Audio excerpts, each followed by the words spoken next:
I want to talk Oh about my capitalism. god. I just wanted to know, I guess, like why that is the case.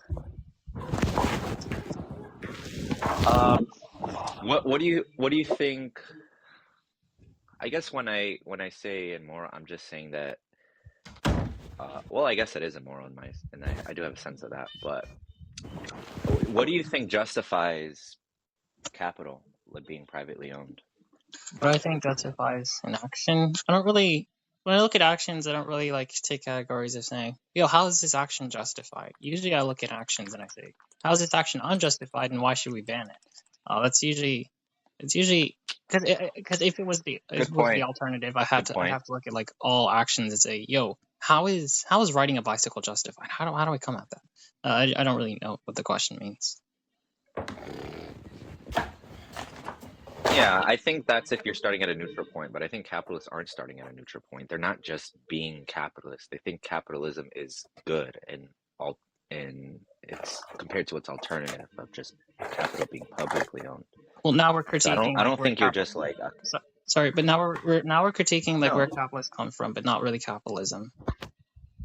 no. It's not about where capitalism come from. I'm saying that when someone is a capitalist, they're not just starting from a neutral starting ground. You're not like an ape that's not like thinking which one is better, socialism or capitalism. I'm saying that at least for the capitalists that I encounter, when they're very strongly capitalist, they make it very clear capitalism is. If you're just wondering why I think capitalism is more, that's fine. I can answer that question. But I'm just going over the fact that most of the time when someone calls themselves, "Oh, I'm a capitalist," they find it as better in some way than the That's alternative, is what I'm trying to true. say. Yeah, But I the think reason I see it as immoral, go ahead. I think the reason a lot of capitalists that I'm familiar with, and I agree, like there's like a plethora of different breeds of capitalists, but the ones that I'm most familiar with, they usually have like critiques of alternative economic systems and say, I guess like the coercive nature of alternatives are going to take away from the utility of it or render it worse than capitalism. But I don't even know if they're really saying that capitalism is equal. I don't know if they're saying capitalism is a plus, but they're more so like saying alternatives are just all minuses. Yeah, it just depends what they see as a minus, and that would be the issue. Like, do you see um, workers' lives, and if we had a way to make workers' lives improve drastically, and the consequence of that is that capitalists are going to be forced to give up their fifth houses, and they think, oh, that's a negative thing because you're forcing someone to do something. Like that's where the disagreement is, not more so the fact that they see something as a minus or a plus. But I personally, number one, I don't see.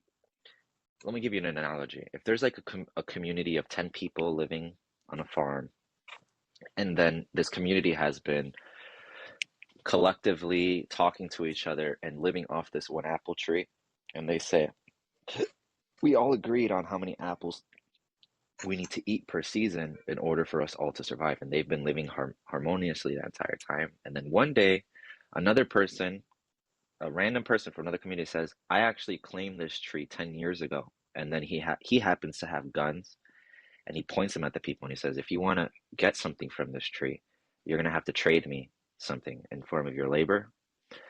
I don't think anything justifies that. I think that itself is immoral. I wouldn't understand why someone would think that gatekeeping something because you were there first, or very other common reasons, somehow justifies depriving other people and creating unequal exchanges.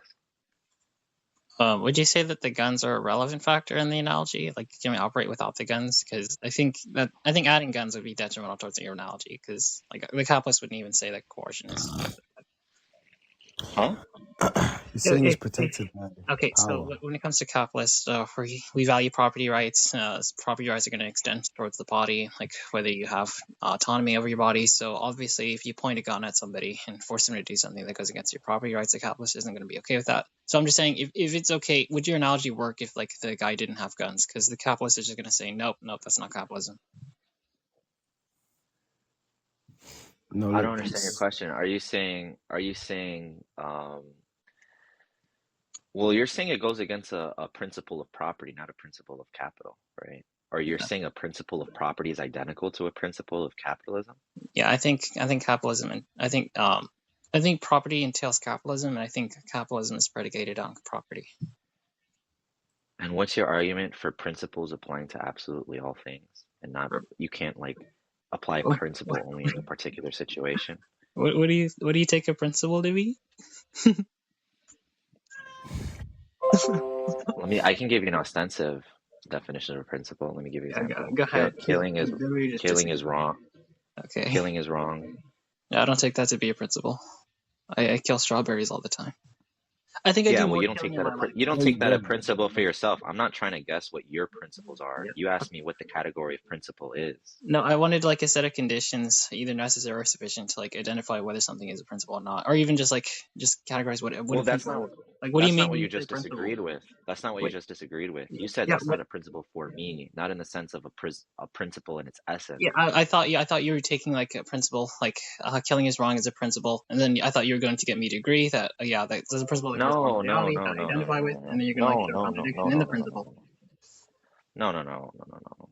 A principle seems like actually it's very hard to define extensively a principle. I think just Well, ostensively, principles seem to be categorical reasons towards something, I would I say. don't Like believe in like categorical reasons. Like I would stay from the word reason, because that implies some sort of conductivity, but principles aren't really conducive towards end goals that are just like categorical. the end goal may not be categorical.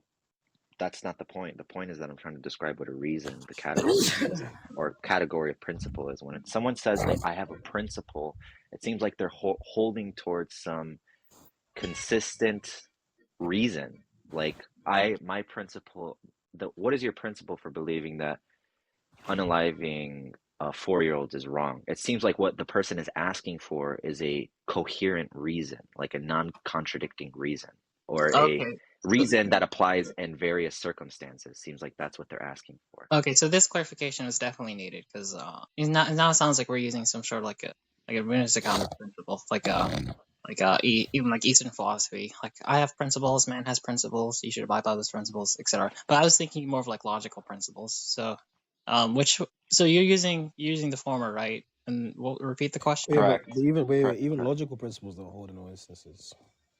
Yeah, sorry, repeat that. Yeah, even Wait, logical what? principles don't hold in all instances. I can't hear what you're Well, saying. I don't know if that's what he's saying now. I don't know what Yeah, you're saying at all anymore. Just define what you mean by principle. Are you talking about me? Yeah. Oh yeah, it's probably going to be representative of something that applies in all cases. Like, that's just what I took it to be. yeah, you're gonna take us some That's categorical. extremely similar to what I said. Something that's Wait, categorical. you said give me an example, or like the question is like I think you like ask for like a principle that wouldn't apply in like all cases, or like I think you'd No, no, no. earlier He you I said said said it's like something that, that's no. He said it's like a you said something along categorical the lines reason. that like principles are capable of like not being applied in all cases, and I was like, wait, what No, do you no, take a no, no, principle to no. be? That's not what. Because no, in That's not no, my what no, he no, head, no, said. no, no, no. No, when he I said started asking you no. what a principle was, is because I assumed that principles were just like categorically Let applicable me in all cases. explain. Let me explain, Lucario, bro. That's really what I said. Like when I said something categorically, I'm saying that when someone had like even in a logical sense or in a moral sense, doesn't matter. It's the same thing. Like when someone says, why do you think unaliving 5-year-olds is wrong? And they bring out a reason which itself can apply in all circumstances, then Yeah, that's what I meant by categorical, and that's what you just said by yeah. principle. The What I'm reason I asking asked, for all right. what I'm asking for is I'm saying the categorical norm or the principle that you're talking about. I'm saying when you apply it to yourself at one point, why does it have to be applied at all points? Like you're saying that somehow implying that that's is a problem somehow, because if I hold like autonomy towards myself, you're saying there's a problem if I don't hold it towards uh, like objects. Wait, I'm not saying that. Like, the principle could isolate a certain case. Like, the principle would just be that you have autonomy towards yourself, and then from that you have autonomy towards yourself Yeah, alone. that's exactly what I'm saying. I'm saying, Okay, yeah, so that's exactly what I'm when saying. you But it ask like seemed why like the should it language you apply were in all using. cases, that doesn't make a lot of sense, because it's just going to be like if the principle was you should hold autonomy shows yourself in rocks, then yeah, obviously you're going to have to hold autonomy to yourself in rocks in all cases if that's the principle that you're operating under. So when you say principle, we agree on the definition of principle, but I just don't know what the question means. It just seems like trivial. No, well, one, we didn't clarify when we said principle, what we were talking about. When someone says principle, I think more often than not, they're talking about a general rule, not even like a categorical one. But I got the I knew you were implying that you meant a categorical rule. That's why I brought up categorical rules as principles. But what I'm saying is when you apply a rule to one thing, and I'm in that sense, it's more of like it becomes more of like a tool, like a hammer. And you're saying this hammer applies to myself, and then I'm like, okay, and then you're saying this hammer applies to objects, which is like extending to capitalism. I'm saying why? That's what I'm really asking you. Okay, Well, so the how about principle this? of property, right? Let's not use the word. Let's not. Whenever it gets more into a word thing, I like to just get rid of the word. So let's get rid of the word principle in capitalism and communism. And let's try to describe this in different ways, right? Why,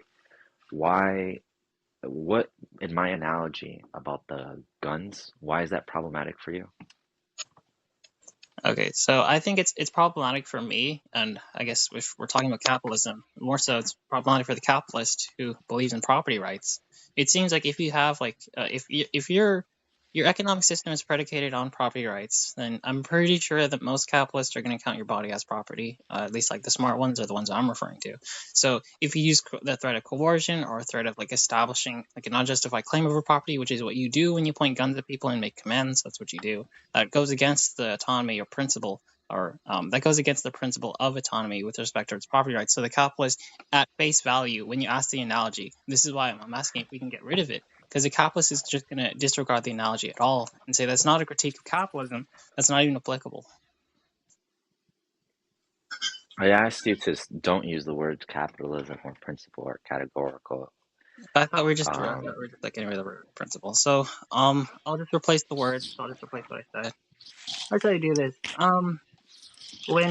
When the person who disagrees with socialism, communism, and all other economic systems except for some sort of laissez-faire representative, what they value is some sort of what's a good word? They value some sort of categorical norm, and that categorical norm entails a justified means of ownership over an external resource. And yeah, when they okay, let's have stop there. Let's stop unjustified there. Let's ownership stop over there. an external resource, sorry, Let's you stop totally there get rid about of like that. basically all the only good words in the sentence. No, actually, I thought that was very helpful when you got rid of those words. So let's stop there. You're saying that a capitalist is holding a categorical norm? That's what you're Yeah, saying? at least I think you know what categorical norm means in this context. I'm not saying it's like a mind independent Correct. categorical norm, but Correct. yeah, I'm talking about a principle. And yeah, and you're saying that private property, we can't have a concept of a society with private property dominated by profit that isn't categorically upholding rights in I don't that think that's what sense. I'm saying. That's what I don't even know what you said, to be honest. you're saying, that they're going to reject that this is capitalistic because to them, capitalism is economics, a system which includes this categorical norm of um, Property, ownership. ownership, Yeah, yeah, yeah, property. yeah. Okay, so in the And analogy, what I don't I'm even know saying if you is, remember the analogy, to be honest. So there's a condition in the analogy that you added, and I was wondering if I we could just get rid of the condition because it's not even applicable towards capitalism. yeah, Is it possible no, to get rid of the I understand. contradiction? No, I understand what you're saying. I'm trying to break down this first, and then we'll get to that because now it just seems like a semantical thing. Like if we don't use the word capitalism, it seems like the society that I'm describing isn't really going to conflict with your principles anymore. What you're saying is that I'm just holding a categorical norm that, well, let's not say you, let's just say for the sake of the argument, all these people that you're talking about, they're saying I'm just holding a categorical norm that if I want to apply this idea of property rights to absolutely all things, right? And I'm saying, okay, why, right? And that seems like the disagreement's going to be there, not in whatever labels we want to disagree upon. And I think if a person were to concede, oh wow, maybe we shouldn't apply it to absolutely all things, And it seems like we could still have a strong concept of capitalism, whatever you want to call it, that stigmatized word. But you're just saying, well, that is not capitalism. And it just seems like a semantical thing. Yeah, so I guess we can get into the normative ethical framework of the capitalists respectively, but mostly I think this is I'll like answer your a question now. Sorry, I didn't answer your question. Go ahead. No, I think capitalism, well, at least the concept I have in mind when I think of that, I think of the, I think you can't operate without a police or a military, which is the gun example. I don't think that you can have that in that sense. I think that if there wasn't police or military, you'd have revolution right away. And yeah, I think like a lot of capitalists are gonna abolish the police and they're gonna replace it with an REA or something. But the distinction That's the between same thing. but wait, the distinction between an REA and your example is because in this example, you said that he comes back to take the tree, he has a bunch of guns, he proceeds to point the guns at the people and make demands, rather than just like offering compensation. There's a clear distinction between offering apples and then making demands at gunpoint.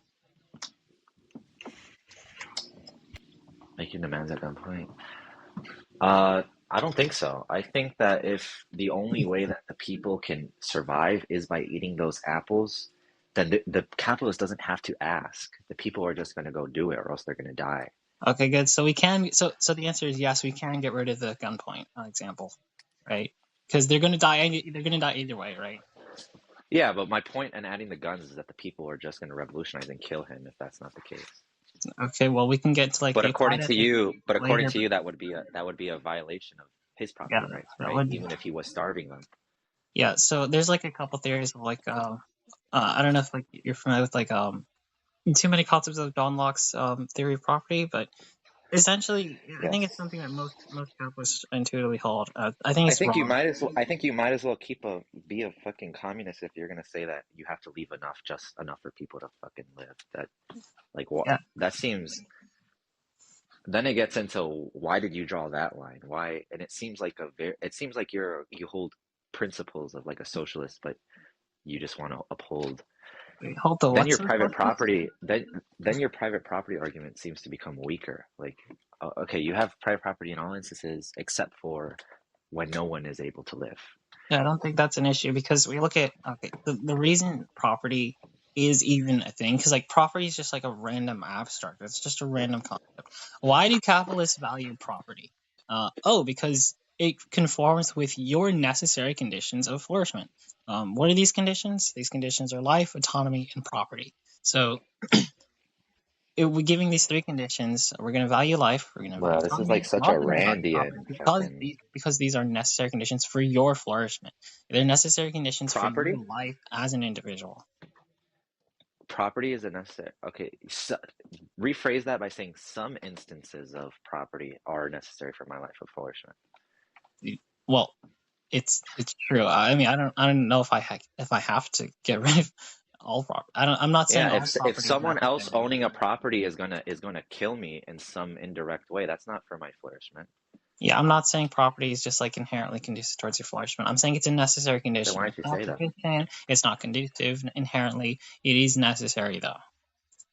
Yeah, some instances of property are necessary for my flourishment. Yeah, I never said that all instances of property are necessary. I just want to make it clear because it seems like sometimes we leave out. I don't know why we're making it clear. It's pretty obvious. Well, because you were talking about things and being categorical before, and I want to make it clear that when we talk about principles, they're just generalized. Yeah, and so when we talk about things like capitalism, it's not like just because I believe in property in some instances of what you see as property, then therefore I'm going to have to apply it to absolutely all things, and neither should you. Yeah, so I'm honestly bouncing back and forth whether I want to even say that capitalism being necessary is a principle requirement or like just empirical. Do you think it's possible to live without property? Like logically possible? If we want to get into like yeah, because like your body is your property. You necessarily have to own if what you mean by that is I own my body, yeah, I think I own my body. I'm gonna frame that. I think in a very colloquial sense. Yeah, I think What yeah, did you I'm say? gonna refrain back. I'm gonna say that I think property being necessary is more of an empirical claim. I think somebody can own your body and you can still live. So yeah, we're looking at the empirics of it. We're looking at regardless, we're looking at the necessary conditions. And it is true that property is necessary. If you don't like, if you can't get water, then you're not gonna live. If you can't get food, you're not gonna live. These are instances of property that Property. are necessary. You'd agree with that. So But I it don't seems even know like why. water. Well, I don't know. I want to make it clear before we move. Because when you say property, it seems you're saying that there's a claim towards water is necessary for living. That's what you're saying? Yeah, I think acquisition of water or acquisitions of properties. Yeah, Anything that's no, I'm asking you what is really I'm asking you what is property itself? Like what is that category? Are you just saying it's the acquisition of that's what makes something property or entitlement to that's what makes something property? moral entitlements towards like an external resource. Moral entitlement to an external source? No, I don't think you need that to live. Yeah, actually, you know what? I even forgot the end goal. I've been tripping up on like other conditions. Yeah, it's not necessary towards like I think like the moral entitlement isn't necessary to live because somebody could just like force feed you food and like say it's not yours, but I'm force feeding it to you. That could True. be the case, but that's necessary Or they for could just life. give it to you and say Yeah, it's theirs. yeah, but that's necessary for life. But well, not life. That's not necessary for life. But life is just like another condition. I'm actually conflating right now. The end goal is flourishment, and so I think it still rates true that if you live a life where you don't own anything, yeah, I'm Flourishment. gonna say you're probably not gonna flourish. And I don't care. I don't care too much about the empirics. Honestly, I might even appeal to common Maybe. sense at this point. Well, I don't think. Well, you're saying in the world from what I've observed, and then you're saying I don't think a person would flourish. I think then it's not more fruitful to talk about property, but instances of what is flourishing, not holding on to property. The prerequisites And of I think that flourishment. obscures things. Yeah, the prerequisites No, of because flourishment. you're no, you're saying I'm just going off what you said. You said when I look at people in the world, it seems like when they have property, they are flourishing. But you're not saying that it's categorical. And I'm saying, well, you may be right about that, even as a general principle. And I'm saying, well, if that is just a general principle and it seems like we're disagreeing with each other on that thing, then it just be more fruitful to talk about what is flourishing and not just hold on to property because property doesn't entail flourishment.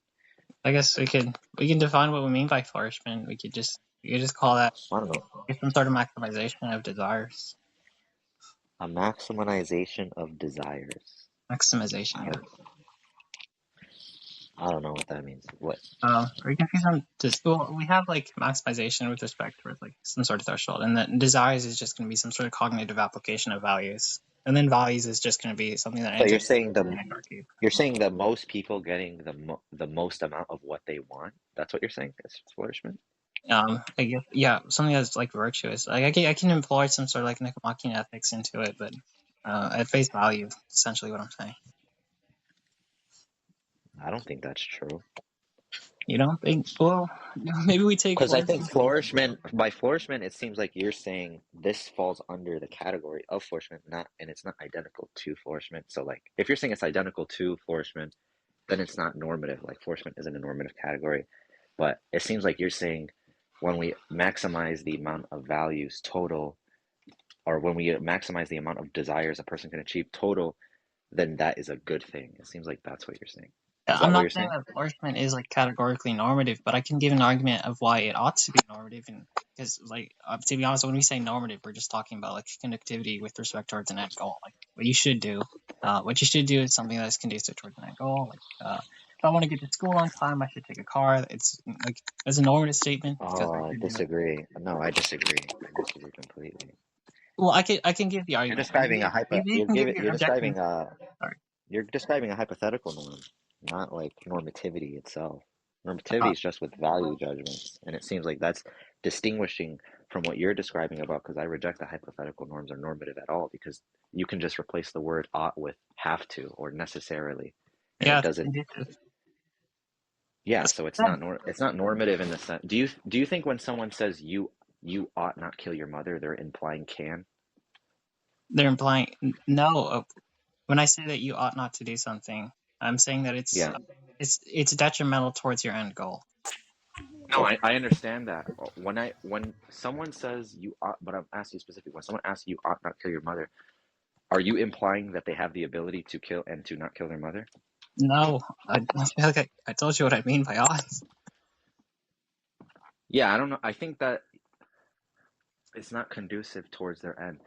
I don't understand why you use the word ought. Like, you'd also use the word shouldn't. You should not kill your mother. You're implying that, well, at least the language you're using seems to imply that when you're telling someone they shouldn't do something, that means that you have the ability to or to not. And in my opinion, you should not. Okay, wait. So, okay, here's the distinction. Because when you say, when you take the statement, you ought not kill your mother, what you're really saying is that you're valuing whether it is the case that you ought to kill your mother, and whether you shouldn't kill your mother, or like whether you should kill your mother. Um, in the first example, whether you should kill your mother, ought implies can. If we accept that, then we have to like necessarily say that you can kill your mother. But if it was the case that like you can't kill your mother because she's like some sort of like she's some like Brazilian jiu-jitsu black belt or something, and you like literally can't kill her mother, it's still true that you ought not kill her, because all we mean when we say that you ought not kill her is just that the absence of like all we mean when we say that you ought not kill her is that it's not the case that you ought kill her. So that's it's still it's not No, considered whether you can or not. that wouldn't make any sense if there's no choices. There's At no least the language you're using, and unless you're saying it in a hypothetical norm, which seems that you're saying all of the other instances in hypothetical norm. When you said if you want to go to the store and the only way you can go to the store is by taking a car, then you ought to take a car. Then that sentence, that's not informative by saying then you ought to take a car. You're just saying then you have to take a car. And then there seems to be no distinction between descriptions and prescriptions anymore. wait. There is a distinction between like you ought to take a car and whether you have to take a car. Okay, so give your example about going to the store in a case where I can't replace the word ought with have to. With half. Okay, so when I say ought, ought is like synonymous with should. But my concept of should is something that is either necessary or conducive. So like you can still get to the store. It's not like a prerequisite to take a car in order to get to the store. You can still get to the store with other ways, but there are better ways for you to get to the store, and like those better ways are going to be more conducive, and they would meet my conditions for being oughts. That's not a Yeah, half. I understand what you're saying. Now, yeah. Now it's a value judgment. When you're able to make other decisions, notice how there's not only one decision. You're saying, in my opinion, it's better to go. But now, if you mean better by faster or more efficient, it no longer becomes an ought because then it's replaceable with because you'd get to the store faster. That's a fact. Then you're not making a distinction between normativity and descriptiveness anymore, and you're still caught back into that loop. Wait, would you say that? Well, I guess we can like psychoanalyze what it means. But we could analyze what conductivity is. We could go down that road. But I think it's pretty intuitive that taking a car is more conducive towards getting to a store than walking. Now, I'm not disagreeing with you, but by conducive, you just mean you'll get there faster. Okay, so we are psychoanalyzing what conductivity is. Is that not what you mean? No, not necessarily, because there could be other metrics of Uh, what conductivity is, like maybe getting to the I don't know store. what you mean then. Sorry, maybe I don't know getting what to you the mean. sorry, maybe the metric is like getting to the store first. But that wouldn't necessarily mean you have to get faster. It could be Then like that getting to the then it store. becomes a fact. Then it's descriptive. Wait. It could be getting to the store last. It could maybe it just means that you. Those are all facts. There Yeah, are those are all there are other descriptions. metrics. Yeah, we're describing what is conductive. I don't see an issue. But by conductive, you just mean that there's a fact about reality which can be described as like it's necessarily true that. Like if I say it's more conducive if I want to go to the store first and be there last, that I walk because it's slower. That sentence could be translated to if you want to get to the store last, then the most efficient way to do that is by walking because then you'll get there slower. And there's no normativity in that. And you're trying to act like you have normativity in your hypothetical norms, and There's no hypothetical norms don't normativity. have. Okay, so there's no No. normativity in that. So I Well, we yeah, explain to me the distinction between if I were to just tell you about a fact, like a descriptiveness. If I tell you that if I fall off this table, I'm going to break my leg, and let's say that that's 100% accurate. Is that normative or descriptive to you? it's descriptive. Okay, what's the distinction between that and me saying, uh, it's if I want to go to the store the fastest way possible, you the only way to do that is by taking a plane. Is that normative or descriptive to you? It's normative. It has normative properties of the description. I don't What's the wait, I don't distinction? see a What's the distinction. distinction? Okay, wait, I don't. Okay, I actually don't see a contradiction saying that because I just take normativity to just be I'm essentially. asking you what's the distinction? Because you said Yeah, one there's was some. Yeah, normative. because one You involves said one. one involves the conditions of normativity. I feel like you know my definition of conductivity right now. That's just begging the. But he's Yeah, asking why though, that is. right? Yeah, Yeah, I'm asking you what's the symmetry breaker between the first example and the second example, and why is one descriptive and the other is not? first one is descriptive, and the second one has Okay, repeat the second claim actually. Go ahead. I'm Yeah. saying what's the symmetry breaker between the first one being descriptive, and I'll explain Well, my he wants to example hear the again. second claim again. I want to hear the second one. Yeah. The second claim is if I want to go to the store and be first place, then the only way I can do that is by taking a plane. Yeah, because it meets the conditions of having an end goal in conductivity with respect to the end goal. That's what I mean by normativity. It meets the conditions. Like so now you're just asking, okay, here's an example of something that doesn't meet your conditions of a definition. And then here's another example that does meet the conditions of your definition. Which one meets your definition? But that's what I mean by a definition. A definition is a set of conditions. So if you set the set of conditions in one scenario, then obviously I'm going to say that one scenario meets a set of conditions.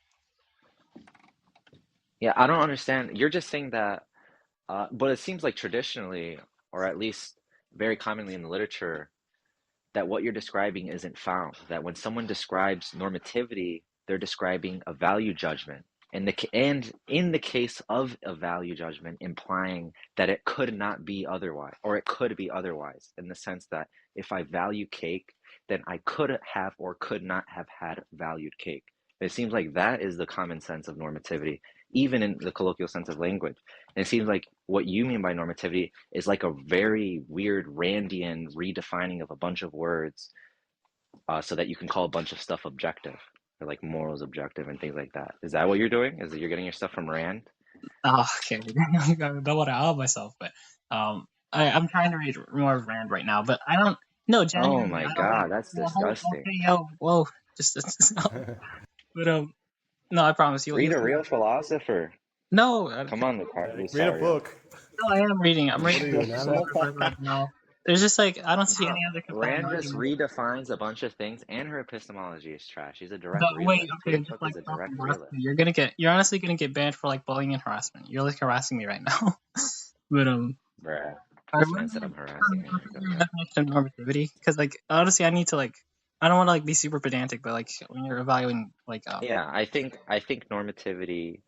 Well, I'm not going to give you an extensive definition, but I think, generally speaking, when we talk about normativity, the main way that we identify something being normative as opposed to it being descriptive is that descriptions just tend to deal with facts, or just saying something is like true in a necessary sense, like saying this is made of water.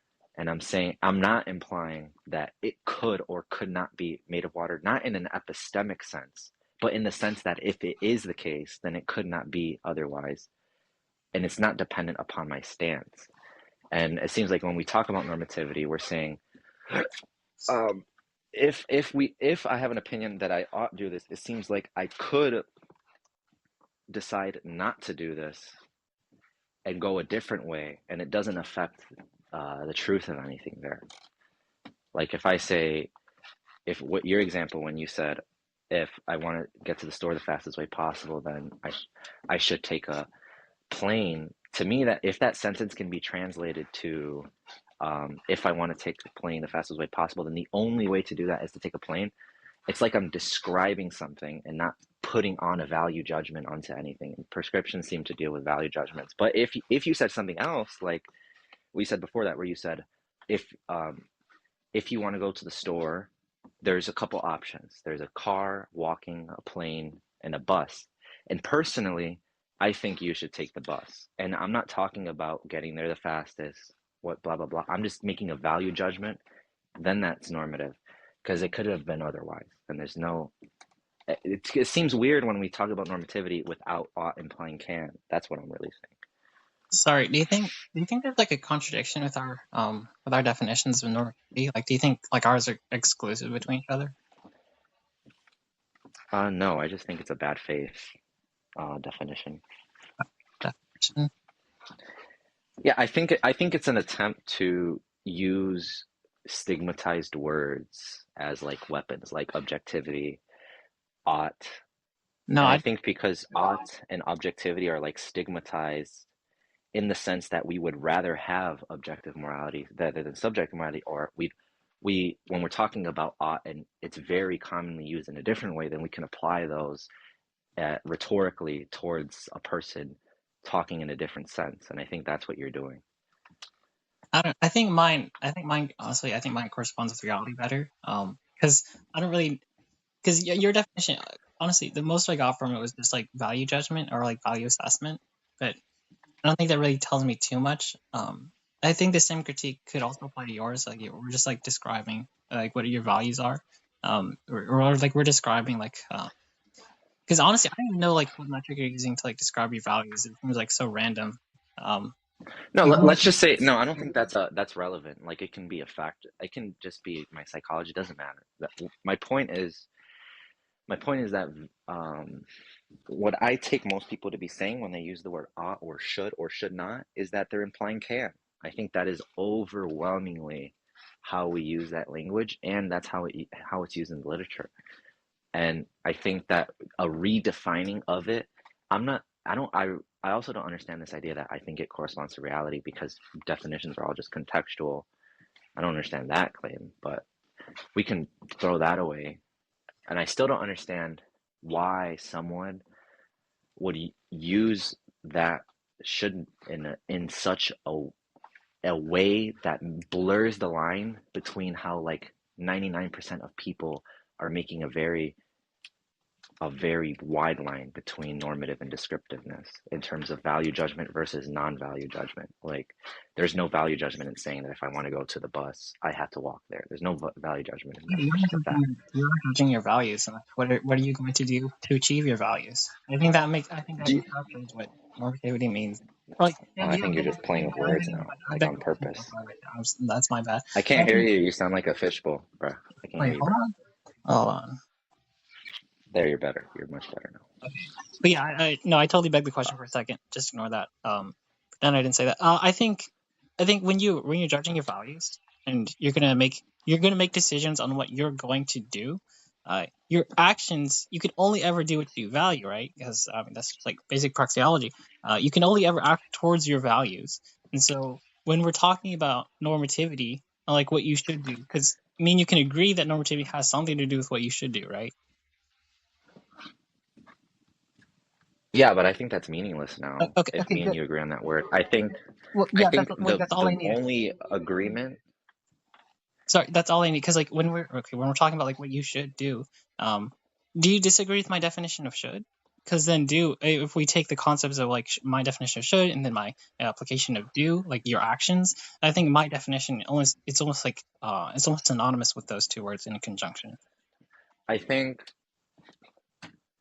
this is why I say I don't understand moral realism. But when someone says shit to me, I think what they're saying is projecting their emotions, their preferences, or they're about to give motivating reasons too, Wait, do you think in do accordance you with think their I'm preferences. describing moral realism? No, no, no, no, no. Because okay, if you were the reason I had to get more realism out of the way is because if I were to say this to a moralist, they'd be like, "That's not true." When I say should, I'm just identifying an aspect of reality, not in the sense that you have been describing, but in a different sense, in a sense of like um, a value judgment that's external in this. And I don't even think that makes sense to you either, but Yeah, no, there's like I externalists. There's understand. externalists about value judgents, Yeah, and I that's get why the I had to bottom get of that it out of the too. way. Yeah, those get on my What nerves too. But that's why I talked about more realism because there's different opinions on what someone is doing when they say you shouldn't do something, and the normativity there, where that comes from. Most people agree that it is truth apt when they say you shouldn't, or at least people think they're projecting uh, their truth seeking. But the secondary part is what is actually happening. Are they just projecting their emotions, or are they identifying an aspect of reality? Um, and what I'm saying is if what we mean when we say a should is someone can or cannot, And to me, it just seems to be a projection. Like, don't kill your mom seems to be like, in this situation, you could or could not kill your mom, and I would prefer if you didn't do that. And it seems like when we talk about morals, we're just talking about motivating reasons. Like, I'm going to give you motivating reasons why you shouldn't kill your mom, because you have the option to do so or not to do so. And it seems like that's what normativity is all about. Normativity is about providing those motivating reasons towards the option. Sorry, like whenever I hear like an opposing definition or like even a negation of my definition, I'm usually gonna expect some sort of contradiction between the two, but I don't see I don't see a contradiction. No, I'm not saying there's a contradiction. Yeah, There's yeah. going to be no Well, just real quick. contradictions in Wait, just definitions. real quick. One, I There's definitely don't see a definitions. contradiction. And two, it seems like we're trying to like. It seems like we're basically saying the same thing with just like different words. Like when I say conductivity, you're gonna replace it with like value judgment. No. What you're saying is not the same, because you don't see normativity as a field of, or morals as a field of motivating reasons. That's not how you see it. You're That is saying, how I see it. when you say you shouldn't, if you want to go to the store, you have to take a car. That's not motivating reasons, because motivating reason implies can and cannotness.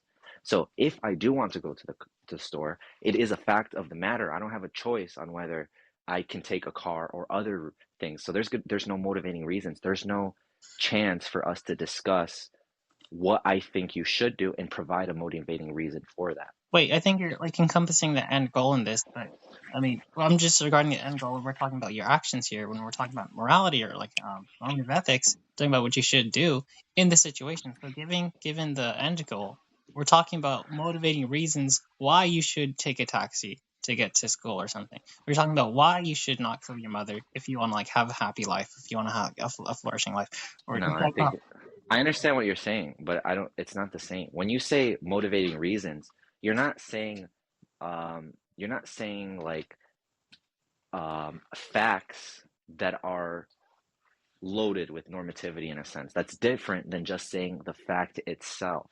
When you're saying, because in your sense, there's no internal or external motivations at all, and that's why I'm saying you're just denying normativity as a whole, because there's no distinction between internal and external motivations. Like, some people believe that just by stating a fact of the matter, it gets someone up and gears them towards doing something, and that's someone saying that's internally motivating. But that's wholly separate from saying, if you want to go to the store, you have to take a car. Then to you, there'd be no loadedness of having to do something, not in a descriptive sense, but in a valued sense. It doesn't bring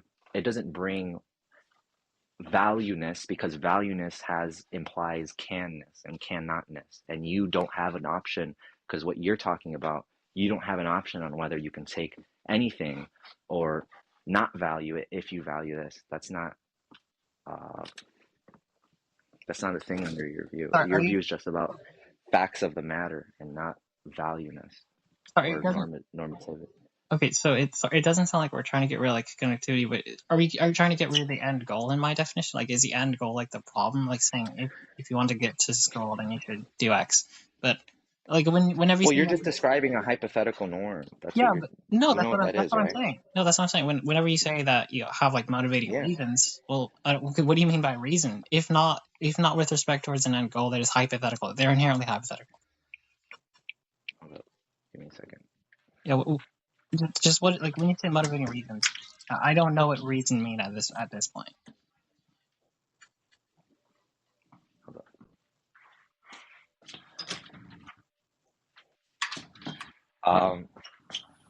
What the fuck? Okay, I think by end goal, are you saying if you want to go to the store? Are you saying that I'm saying anything that's stance dependent isn't normative? Because that is what I'm saying. Is that what you're saying? Well, not really. So wait, you're denying that stance? No, not stance. Sorry, not stance dependent. Sorry, not stance dependent. Like, anything that, if you establish a goal, are you saying that goal itself is what you're calling normative? Is that what you're saying? No, that's not. I'm saying like normative is It's it's a conducive relationship between your end goals and your actions. That's what I take normativity to be. So you're saying normativity is pointing out a fact of the matter of what I have to do if I want to achieve something? That's what you're saying? If you take like conductivity to be a fact, which I guess so, then yeah. Is that not what you take it to be? Yeah, that is what I take it to be. But I think I'm trying to categorize it as like more realism. That's the whole thing. Like the circumstances are still mind dependent. It's still like there's still What fluctuating reasons to what do did you it. say? No, I don't want you to like categorize my definition as like presupposing moral realism. But I just want to be very clear No, whenever. I don't think it's moral realism because I think moral realism deals with normativity. I don't think this is normative. Okay, you don't think this is normative. So like, really, I just want the question answered. Like when you say that you Yeah, have, let me give you're you providing the motivating. distinction. No, I just no, The, just real quick. I want like I understand like a couple of distinctions that you're probably gonna make, but whenever you say that you're talking when you're talking about value judgment, you're talking about like motivating reasons. But when you say motivating reasons, my head just interprets that as like whatever I take to be I conductivity. understand. That's why I'm trying to make this distinction. Okay. I understand that.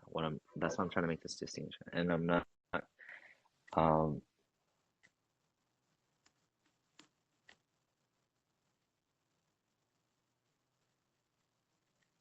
Wait, did I cut out? Wait, hold on. Unit, are you there?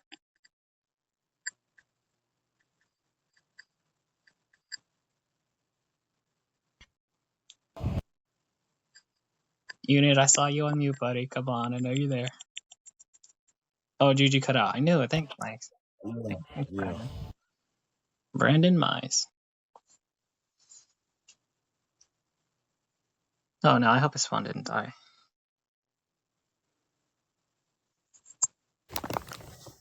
Hey, what's up? You back? Yeah, my phone died. Oh, Hold up.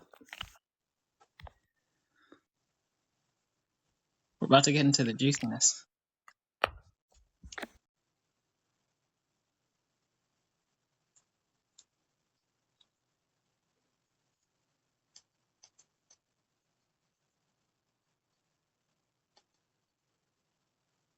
I'm glad TikTok added that thing where like the live stream stays on even though your phone dies. Because it happens to me, except my phone doesn't die. It just like kicks me out of TikTok and I have to restart.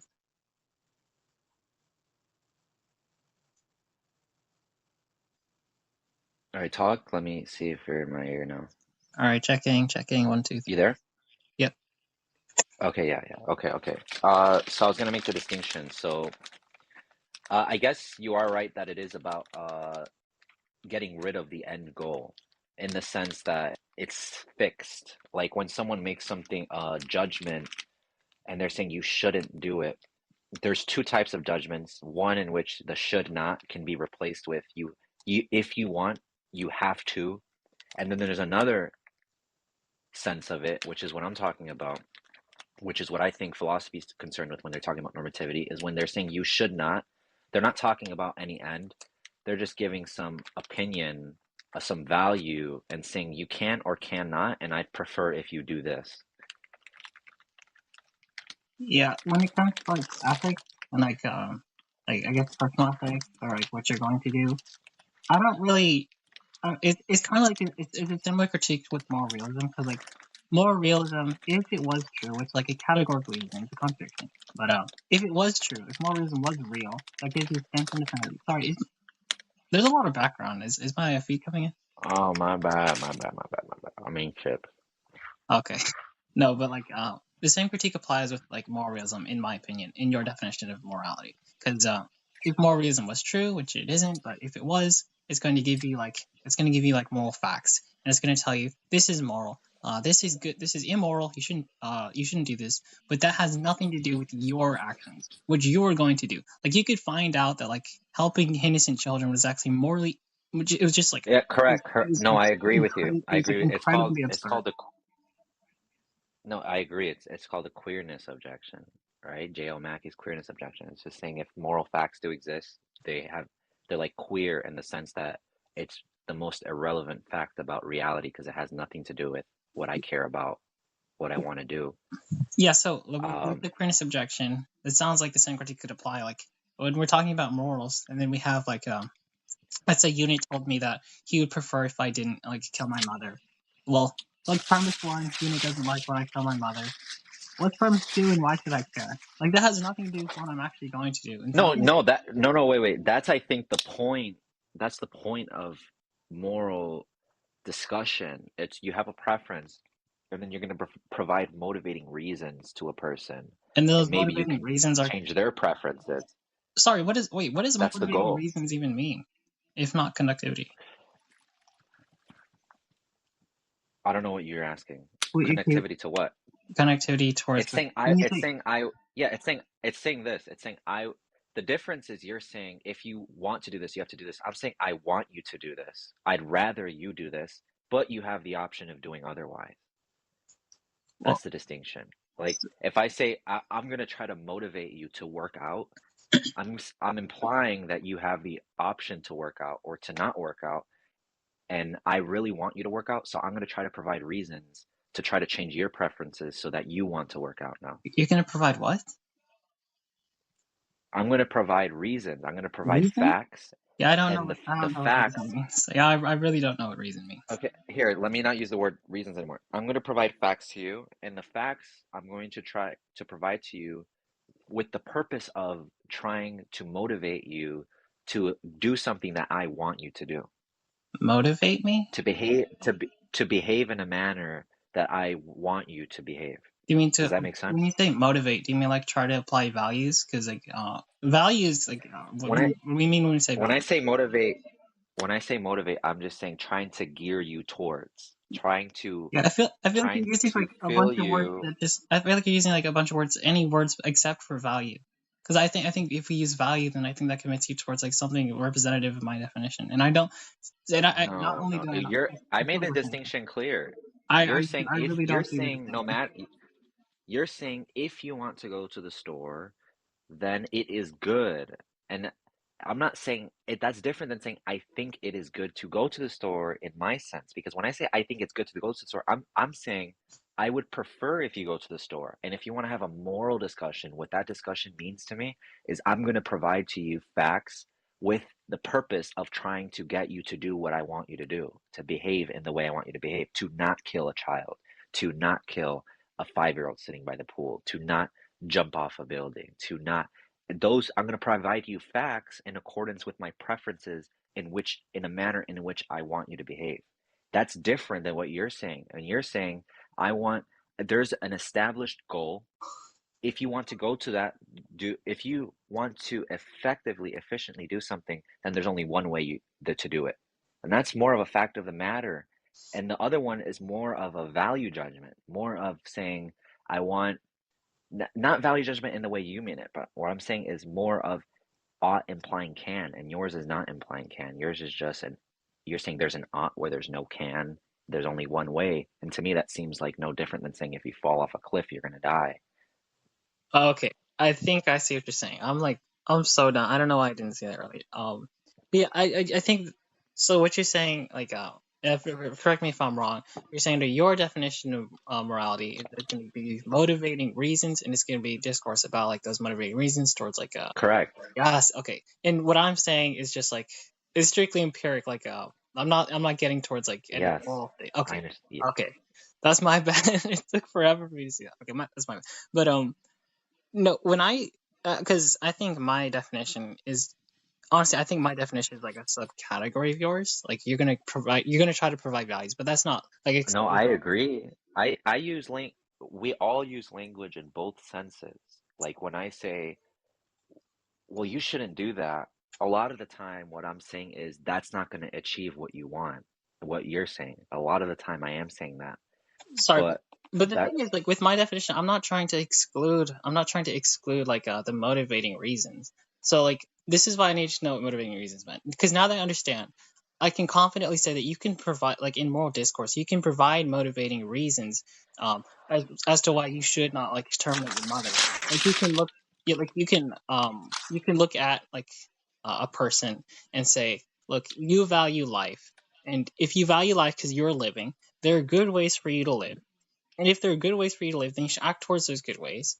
And those good ways are going to include not terminating all the rational beings that can help you in your life. And so there's still discourse under my definition, because honestly, now that we agree that my definition is like some part like intertwined with yours, then I don't think there's any distinction or like disagreement. So, but yeah, with my definition, I'm not No, using like there's not ever gonna be disagreement in definition because there's just different contexts of which something is used. Your context is different, is wholly separate. At least I see as wholly separate. It's like saying gender in the case of when someone says that's a man, that's a man. Sometimes they're just using man as a synonym for male. Sometimes they're using man as like a culmination of cultural roles and practices that culminate to some identity called man.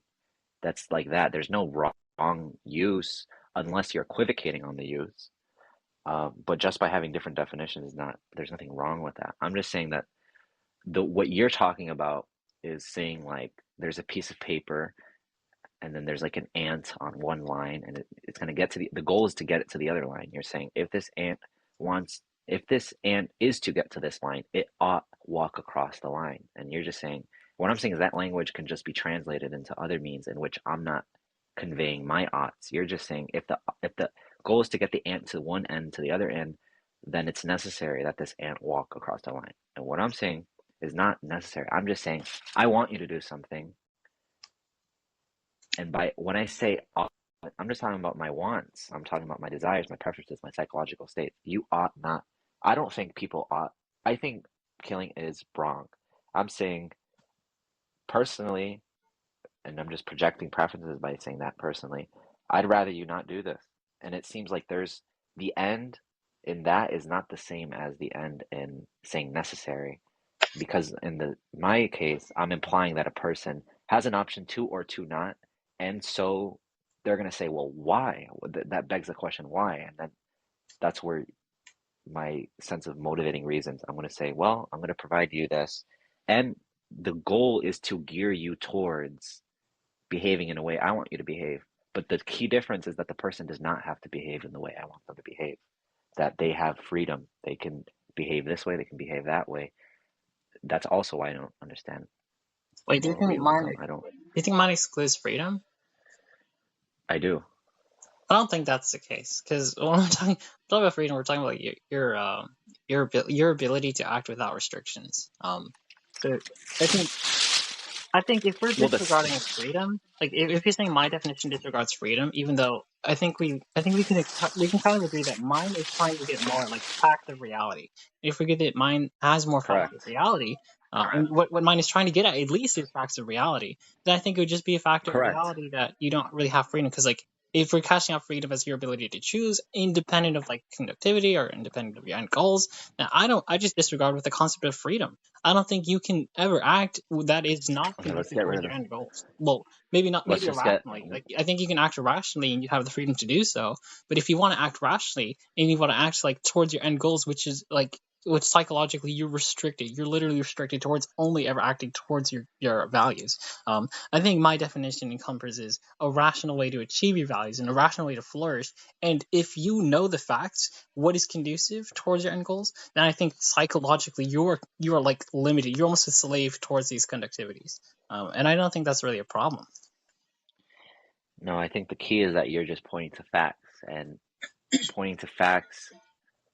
Um, I think everything with what you're saying. I think my view is incompatible with determinism, and I think your view is compatible with determinism, and I think that's the difference. My view is at least implying that a person. I'm not saying it is necessary that you do this to a person. I'm not saying that. I'm saying you have the option, and I want you to do something, and I'm motivating you to. And yours is saying, not that I want you to, or I'm motivating you to, in the sense that you have different options. You're saying, insofar as this is what you want, this is the only way to do this. I And by saying this is the only way to do this is what I mean when I say that you're restrictive, and saying, or your view is compatible with, is just saying that, or no different than just pointing out any other fact of the matter. It's just saying if you want to go down the street tomorrow, you have to take a car. There's no canness in that. Sorry, I think in moral discourse, I think mine actually promotes more freedom, because we're telling you your actions, and then we're gonna, and under my definition, which I don't, because under your categorization of my definition, because in my definition, I think you can still give motivating reasons as to why you shouldn't do it with respect to your desires, and you can continue the conversation like that. But if you have an understanding of my definition that But disrespects, that's not that. No. But there's a different sense. What you mean by motivating reasons why you shouldn't do it. You're just saying, I'm going to provide you to why I think this is a fact. That's like an evolutionist thing saying to a theist, I'm gonna tell you why you should not, but not in the sense of what I'm talking about. What they're saying is, I'm going to provide you facts to show you why it's not a fact of the matter that God exists, and we actually came from apes, and that seems to have no normative implications. yeah, no, that gets into what I'm saying because under my definition, or at least you understand my definition, we're telling you facts about reality and what you are going to act towards those facts. Or like now that you have understanding of these facts, you're going to act with respect to your desires. But under your definition of normative talk or like a moral discourse, you're telling somebody what you want. And you're trying to you essentially you said it. You're trying to gear them towards like your desires. But under my definition, we're telling them what is conducive towards their desires, what is conducive towards their actions, but you're setting them to this one course. And I think No, my definition is you're getting more too caught up important. on the concept of freedom. You're getting too caught up on that. Well, My I think point it's important. is that no, I don't think so. I think freedom is such a loaded term, and then we're gonna go down what is freedom, and that I think that's completely irrelevant towards the conversation right now. Like my point is that your type of what you consider normativity is has likeness in other types of sentences. It has extreme. It can be interchangeable with other types of sentences, such as, "Hey, hey, you shouldn't believe in evolution." There's a different sense here. Let me say. Um, if evolution isn't true, should I believe in it? Like that's the type of question I'm concerned with. Or if evolution, let's say evolution is or is not true, should a person believe in things that are not true? And you're gonna say, well, if you're committed epistemically towards truth, then you should. And by that, you're just saying if you're committed towards truths, then it is necessary that you're going to accept truths. That's what you're saying. And what I'm saying is a value judgment. I'm saying, is it good or bad in sense of value? Saying if there's a person has an option, even because there's no end that they're committed to. Yeah, I feel like honestly, I feel like you're hyping my definition up. Like what you're describing sounds great. Oh my God, you're not understanding. Here, let me ask you a different question. Is if I'm committed to going down the street and the only way I can get down the street is by taking a car, is taking a car good? Yeah, look, taking a car is good. Okay, and by good, you just mean it's interchangeable Not with I ought interchangeable with the only way I can get down the street is by taking a car. That's yeah, what you're saying? yeah, in a normative sense, yeah, because I think normatives are ethical. Okay, is there any other sense in which I'm using the word ought here that you could think of? Maybe if you were like a different, maybe you had like a different brand of like morality, and like you just meant. I mean, if you're like a more particularist and you said, I don't like when you go down the street in a car, then yeah, I think it would follow that you ought not go down the street in the car. If all you mean by ought is just that Juju doesn't like it, maybe that would be the case. But I think my definition encompasses more options, and I think more options is good when evaluating your actions because with options you have more I actions. don't know what do you mean with options? Because it's just a fact of the matter. How is that how is there options in If facts of matter? you're trying, your definition is trying to gear them towards like a specific end goal, but my definition tells them what is conducive. And once you But understand, how does that have to do with options? How do factor of matters have to do with options? If because I say there's a tree you outside, still have the how does that freedom have to to do with choose options? you still have the freedom to choose your end goals. You're just saying you have a freedom to choose your stance. You have a freedom to choose your stance under my view as well. Yeah, and under my definition, we're telling you facts about reality, and learning facts about reality isn't bad. You're just learning end goals, and then you're learning like more No, empirics about see, now you're equivocating. Now you're equivocating. You see, now you use bad in a different sense. You said learning about end goals isn't bad, and that was a different sense of what you used earlier. So you obviously do understand what I'm saying. I meant You bad said in if respect for freedom. yeah, bad in respect to if you're saying learning end goals isn't bad, and all you mean to say is it isn't learning end goals is conducive towards freedom. Those are two different senses, and it seemed like what you just said was the second sense. Yeah, learning end goals is in conducive. accordance with. I'm using my definition to categorize my definition. I don't think that's an issue. That's not what I said. I said you're equivocating on the terms. You used it in a sense that I just used it right now, and I think you're acting like you didn't. Okay, When you said uh, achieving your goals is good, and you're just saying achieving your goals is conducive towards your ends. And then I'm saying, okay, well, there's a sense in which I'm saying it's not conducive towards your ends, and someone is just making a sort of a value judgment, not a necessary claim about a fact of a matter. wait, yeah. So, when we're talking about like what is good and bad, like I'm not saying that all other definitions of good and bad are just like wrong or like you shouldn't use them. Even it's I understand that I understand that. sorry, it's hard. That's not what I'm saying. I'm saying you're equivocating in terms. Yeah, well, I'm not equivocating if like I grant I'm not like excluding other definitions because like, if I want you, if because I think there's No, that's not what equivocation is. sorry. No, an equivocation isn't when you just exclude other definitions. An equivocation is when there's multiple senses of the same term, and then you use multiple senses of the same term as if you're using the same sense of one term in the same context. For example, if I said bats can fly, and so I'm gonna go use a baseball bat when I play, you're going to be like, what? You just said bats can fly. You're talking about the animal in one context, and then you just moved from talking about the animal to talking about the tool that people use to play baseball. That's an equivocation. That's what I mean. When you're saying goodness is good, you're saying goodness is a value judgment, and then after that, you're saying goodness is that which is conducive towards your goals. And I ask you, is what is conducive towards your goals good?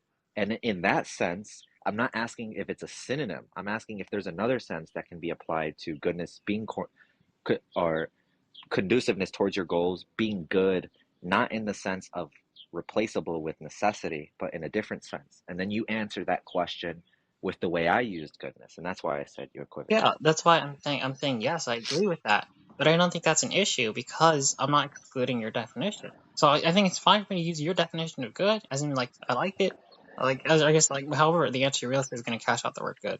But I think it is good. I like when people have freedom, and I like when people can achieve their goals. So I think I'm not. This is the thing. Like I'm not excluding the motivating reasons in moral discourse. You can still tell them, look, I like when you do this, and the reason I like it is because like X, Y, Z. And if you value some sort of X, then you're going to be committed towards X, Y, Z as well. And from that, you're going to be committed towards my value. And I don't think that's wrong. And when I say I don't think it's wrong, I mean like I don't have an issue with it. Yeah, so okay, so we got to the bottom of it. There was two different senses, and you're just saying that I've been what saying I it the said whole earlier, time. there's not a problem with your I'm not definition, excluding and motivating there's just reasons. two contexts. Yeah, I've been saying that the whole time. Oh, well, that was my issue. My issue is when we use what I consider normative language, and then we use like a Randian type of language where I think you we're extremely unfamiliar with talking about normativity in a way that's conduciveness towards end goals in philosophical literature, and you bring that up. And to me, obviously, it's going to have nothing to do with value judgments because, like you said, value judgments has something to do with like likeness, I preferness, uh, things like that. And it seems like it begs the question: is conduciveness towards your goals good? And I think that's the sense of moral disagreement that we have, not about facts. Like, oh, is it good to shoot your mom? And then someone says, well, of if you want to live, and then the person's like, well, I'm trying to figure out if I want to trade off living for shooting this random person on the street. And then it seems like we're not just talking about what a person wants, we're disagreeing. We're saying I don't think you should do that. In in my opinion, I don't like when you do that. It seems like that's what most moral disagreement is saying. Would you disagree? No, like I don't disagree with like understanding just of moral discourse, but I think mine encompasses like more is like you said facts, and so I'm more parsimonious towards mine because I think it describes more reality. Well, of course, because you're just being descriptive. Yeah. In my view, I'm being prescriptive, right? So Yeah, It just goes back to what I said originally. You're not talking about prescriptiveness. You're just talking about descriptiveness. yeah, and I don't think that's, how do I say it? I don't think that's bad, and I don't like it, and I don't think I don't like it. So. Sorry, you messed I up the know you word, don't man. like You it because messed you're up the using. word, man. You could come on, be honest. You you picked me up. No, I can't believe that you're actually. I can't believe anyone's actually a capitalist though. Like what? Like let's just talk about. Uh, I think people's goals are conflicted. So even under your view, like I don't think people. I think people are going to be particularist about goals. Um, even so, I think most people are going to hold their goals as intuitions and not even as like it's like an emotional appeal that is it's not something that's principled their goals like I want to go to the car tomorrow. I want to get to my car, and then they're trying to weigh what what is the offset, like what do they have to sacrifice to go to the car, and they're trying to figure that out. And that seems like under your view what people are trying to figure out, right? That's Yeah, like what the but then it goes into likeness like I'd rather, and it seems like that, and then it goes into my view where they're saying now they're not talking about facts, now they're just saying well I'd really if am I willing to trade my car for my life, like maybe I am, maybe I'm not, and that seems to be the value judgment like. And so when we talk about like capitalism, I think it's more fruitful to talk about what are we willing to give in order to get. And I'm going to provide you facts in which may change your opinion on what you're willing to give, like a certain type of freedom in order to gain something. Like maybe you have to be in chains for 5 minutes in order to be out of chains for 20 years, and that's something you're willing to give. And I think it's more fruitful to talk like that instead of these loaded terms. And that's why I wanted to get rid of the word capitalism, because lots of times a bunch of terms that people are disagreeing about on subject matter, it's turned into a semantical thing. It's a bunch of loaded terms. But I can't believe that. I can't believe that, like, in a likeness sense, that makes sense, that someone truly believes that it's a good thing for there to be capitalists, like literally providing absolutely nothing. You have a landlord who is just extracting rent, and you have workers that are building the properties, that are managing the properties, and there's literally just someone there extracting rent. That you would find morally reprehensible in the sense of likeness. yeah. Honestly, I forgot we're talking about capitalism, but this does go back into like I think somebody said pretty early on in the discussion. Um, I look at capitalism, and I don't take any like I don't look at it and I don't like try to justify it. I just look at it and have I don't really have like feelings towards it. I just look at like socialism and like a dictatorship or the proletariat or like a Let's not say capitalism. Let's not say capital. Let's just say this: like, you obviously have a problem if someone tried to claim the earth today. You would obviously have a problem, right? And let's say that let's say somehow they had a justified view towards that, like in accordance with what you see as normative, like towards an end. They had some justified claim. if he values Would you see a maximization problem? if he values maximization of property, and then claiming the world would be conducive towards maximization of property, and then yeah, Correct. What do you see a problem in your likeness if that was the case? Because this is just facts of the matter. You're saying there's facts of the matter. What do you see an issue, the likeness of that? Saying I just don't like that. I really don't like that. I prefer if this wasn't the case. I'd prefer if people weren't starving because this person made claim to the earth. yeah. There's I could come at it that way, and then there's also like another argument. It's like pretty semantical, but like you could just say Yeah, if you value life, then you couldn't value like certain virtues in life that are conducive towards flourishment, and dictating the entire world by yourself isn't like very virtuous. You probably wouldn't like that as much as like you would enjoy being in like being in a community. So there'd be that, and then yeah, but basically I'll just say yeah, I don't like it. Do you like? Do you like? Well, let's use a more everyday life example. Do you like the fact that um, people are militarized and they use their militant forces to stop workers from being able to collectively own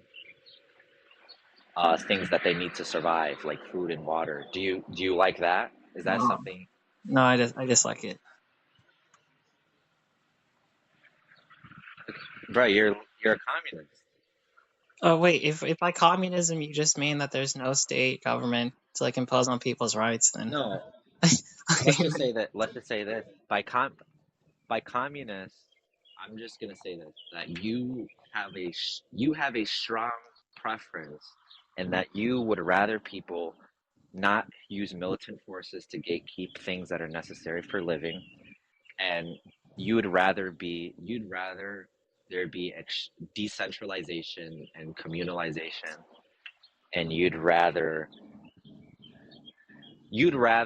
the world not be dominated by profit, and instead you'd rather have uh, an exchange where the end is different. For example, like the end is no longer profit seeking, but the end is like utopian, like in a utopian sense, like helping each other out.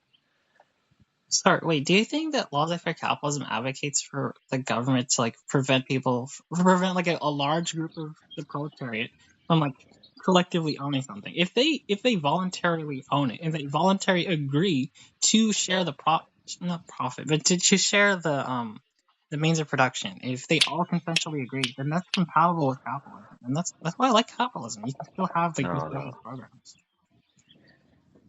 no, because the difference is, under capitalism, people are saying, I would prefer if the state protect a person's ability to be able to starve other people, and I would prefer if the state protects a person's ability to deprive other people of a certain quality of life. I that's what would fundamentally separate you as Sorry, a repeat communist those and a two. capitalist. Because communist,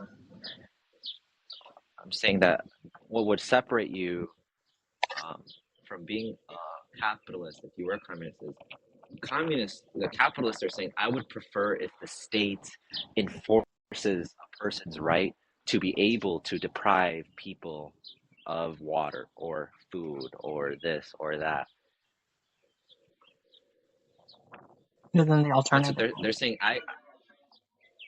They're saying, and the communist is saying, actually, I don't find that preferable at all. I don't like when that happens. I think that because they're listing a fact. They're saying because um, let's say when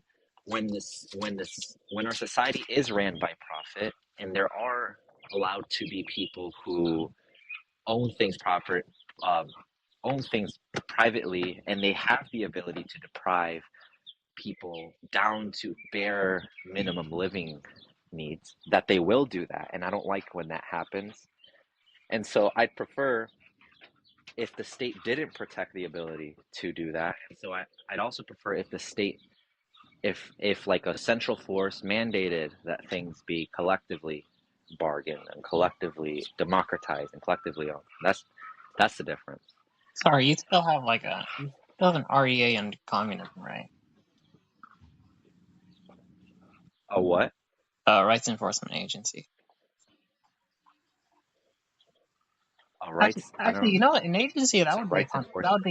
a contract on mine. So under communism, what's going to protect people's rights? Because like honestly, who's going to stop who's going to stop I don't know what like you Jeff mean by Bezos? right. So Oh, you're saying like what's gonna stop Jeff Bezos from yeah, trying to privatize? Yeah, that's what I'm asking. Why is that? Are you saying that because then there'd be a state of some sort? Yeah, without this Is that state, what you're it saying? sounds like without the state, it sounds like Jeff Bezos is gonna he's gonna do his thing. Well, you're just referring to what Marx said by stateless. What Marx said by stateless had to do with a capitalist conception of state, just like how Marx didn't like police. But what leftists just mean by abolish the police is literally just get rid of capitalist police. That's what they mean. And what And they then mean by stateless is get rid of capitalist state. so you are still gonna have a rights enforcement agency, right? I can't see it being otherwise. I can't see like there not being police to protect people who want to Okay. harm other people. I can't see there not being a force to stop a person who's trying to create like a huge profit, like a cult, like a capitalist cult. I can't see that. Okay, and There's going so to be with some form of enforcement. those police, are those police going to stop Jeff Bezos from because from my basic understanding, um, most communists don't disagree with bartering. So if, let's say Jeff Bezos he started like bartering like a whole bunch of personal properties. So like you like toothbrushes, communists like these toothbrushes a lot. Let's say Jeff Bezos like collected a whole bunch of toothbrushes. Is there going to be a limit in which Jeff Bezos can collect toothbrushes to the point where like the police are going to step in and say, Jeff Bezos, still you have too many toothbrushes? That's you're asking about the aesthetics of a post-capitalist society, not necessarily about like communism. Communism, as Marx described, is literally just the ridding of capital. What it takes to rid capital. Communism is a movement, is what he said, not sort of like a stage. Uh, but what you're asking about, it depends. It's community to community. Like, is there a certain point at which someone can take too many apples?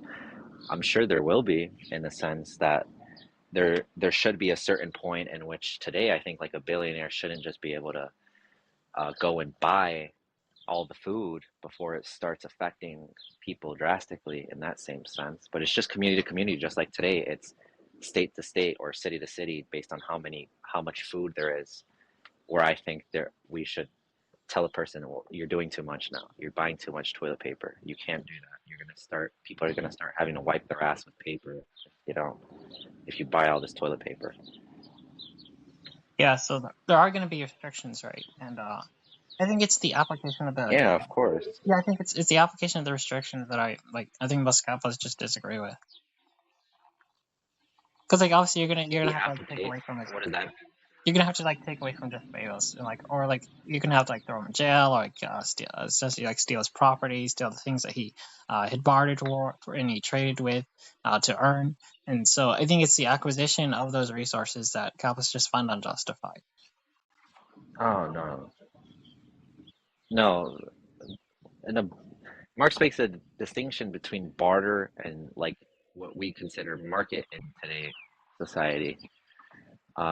But there's no market in a sense under bartering system. So when you work for, when you, the point of a barter as opposed to a market is that a barter is for direct use, not in the sense of, okay, I'm going to use my money to make more money. Not that. That's what Marx tried to distinguish between money, commodity, money.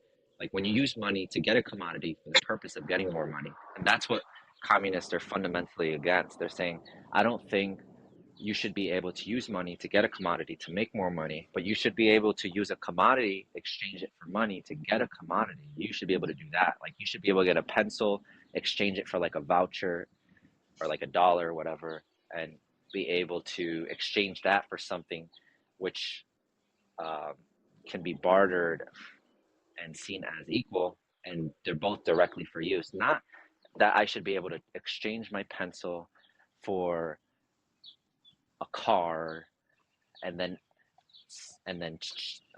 exchange that car for 100 pencils to deprive other people of pencils, because that's the distinction between capitalism and communism to Marx, that he thinks that that's how capitalism functions. Capitalism, you exchange things not for the sake of use but for the exchange, but you only buy a commodity in respect to gaining more money.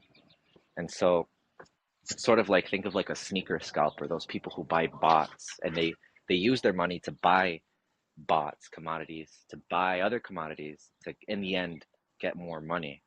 And that is what is seen as like immoral or unlikable to Well, this is communists. They're where we saying disconnect. that's fucked up because you're How can just you think leeching. it's moral, right? Because if you're saying like What? in order for something to be personal property, you have to use it and like you have to like use it for personal uses. But when you're acquiring, when we're talking about the acquisition of like, commodities, it sounds like you are using it. So I don't know like I don't know what it means to acquire something. That's what I tried to explain. I said I don't mean use in the sense like someone just has a goal. It what Marx means by personal as opposed to non-personal is the what it is being used for. So he's just saying he doesn't think that you should be bartering for the sake of gaining more capital or gaining more money or you when you exchange a toothbrush, your end goal shouldn't be to come out with two toothbrushes in value or in physicality. It shouldn't Wait, be you that. think that's That's what he's unethical? saying. So like if I give an example, like you think it's wrong to like Oh acquire yeah. so you think it's wrong to acquire commodities just for the sake of like exchanging those commodities for more personal uses, right? Sure. No, not for more personal uses. No, that's not what I said. Like a car may give you more personal uses, but it's what he's saying is it's wrong to exchange a toothbrush for the sake of coming out with two toothbrushes in value. Wait, do you think it's wrong to like That's what he's saying. well okay, so you know what Pokemon cards are, right? Yeah. Okay, so do you think it's wrong to like But exchange like he your said Charmanders for the sake of getting like yeah, go ahead. do you think it's wrong to exchange like your Charmander for the like No. no. Because in that if you okay, imagine someone trades two Pikachus, some two common cards for like a Lugia, right? In that Lugia, the reason Marx doesn't agree is because that to those two people, that exchange is of equal value. That the Lugia is identical in value to two Pikachus. That's what he's saying. But what he's saying is that if two Pikachus are actually of less value than a Lugia, then a person wouldn't exchange them. And the only way they exchange them is what's happening under capitalism, where you have a surplus, a worker surplus that is exchanged through force, Okay. where you have workers having to work or die in the case of take a wage or die.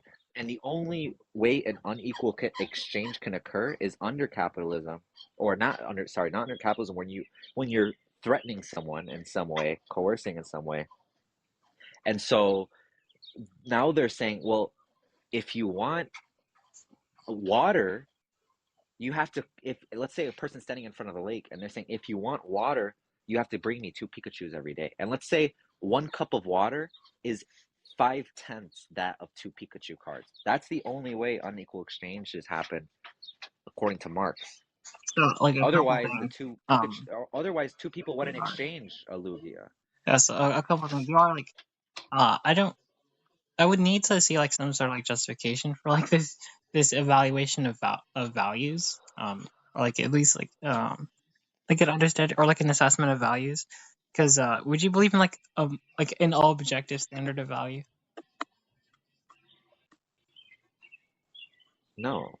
Okay, okay so I wait, don't know what you then mean by let's say objective, but I'm assuming you're saying there's some mind independent valueness to something. yeah, standard of value. But if we're using the labor theory of Sorry, value, what'd you say? would the labor theory of value be categorized as objective or subjective?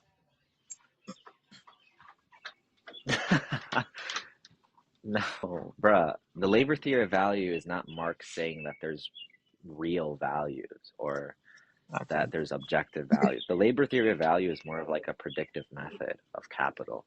Okay, so because But it does it includes when what I he gave the think analogy of like what he Pokemon cards, you said that Karl Marx would say that the value has to be equal between the Lugia and like the two Pikachu's. But okay, so if it was the case that you traded like 15 Pikachu's for one Lugia, Marx would say that's unethical. But the person trading the 15 Pikachu's obviously thinks that they're the same value because obviously he's acting towards it. In fact, he might even value No, he No, definitely no, does. He no. values This is such stability a more. straw man of Marx. This is like the mud pie argument. Okay, No, well, bro. Marx needs to explain himself. Marx makes a distinction between use values and exchange values. Yeah, no, that's the point. That's the Bro, point. you If just you gotta don't, read no, Marx. that's the point. This Okay, is I like need a to very finish. common straw man of Marx. No, this is really this is why I use Pokemon cards. So exchange values is unethical, correct? No, No, it's not. Okay, so use values is unethical, right? no. Okay, no. So neither of these exchanges are unethical. See? So what was the issue with You're Mark? confused. What is the No, issue you're just with Mark? confused. You're I'm confused. very confused. I'll explain. I'll explain for you, bro. This is what Marx is saying. He's saying if two people come together and decide that a Lugia is worth 3 Pikachus, there's no problem with that. If another group of people come together and they decide that one Lugia is worth 8 Pikachus, there's no problem with that. He's saying that. There's no problem there. And he's saying that market exchanges or bartering are going to create market prices, the exchange values, right? That's what he's saying, and which is true. That's descriptive. When enough people start trading shit, it's going to average out, and that's what we call a price. Yeah. That's not what Marx is contending with. Marx is saying that he's saying there's a certain type of exchange which occurs in our society in Okay. which a person trades their labor for a wage. That's what he's talking about.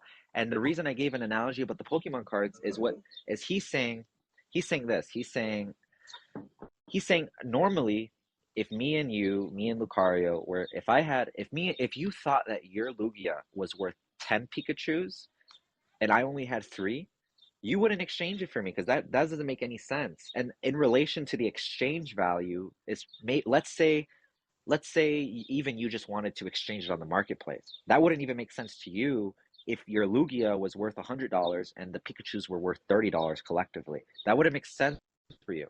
But Marx is saying that's true. I acknowledge that. And he's saying, but there's a certain type of exchange, which is the exchange of labor for a wage, which is like the exchange of someone giving a Lugia for 3 Pikachus. That's what he's saying. And what he means by that is that when a worker produces, like, let's say 10 apples, he's saying that the worker is given the exchange of 3 apples, the exchange value of 3 apples. That's what he's saying.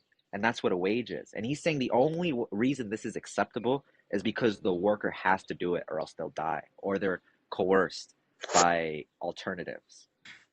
Okay, so earlier the distinction, when you said that Marx wouldn't have a problem with like exchanging 2 Pikachus for a Lugia just because they have equal value. That wasn't like sorry, I don't be rude, but that actually wasn't like super relevant because neither of them had anything to do with labor, right?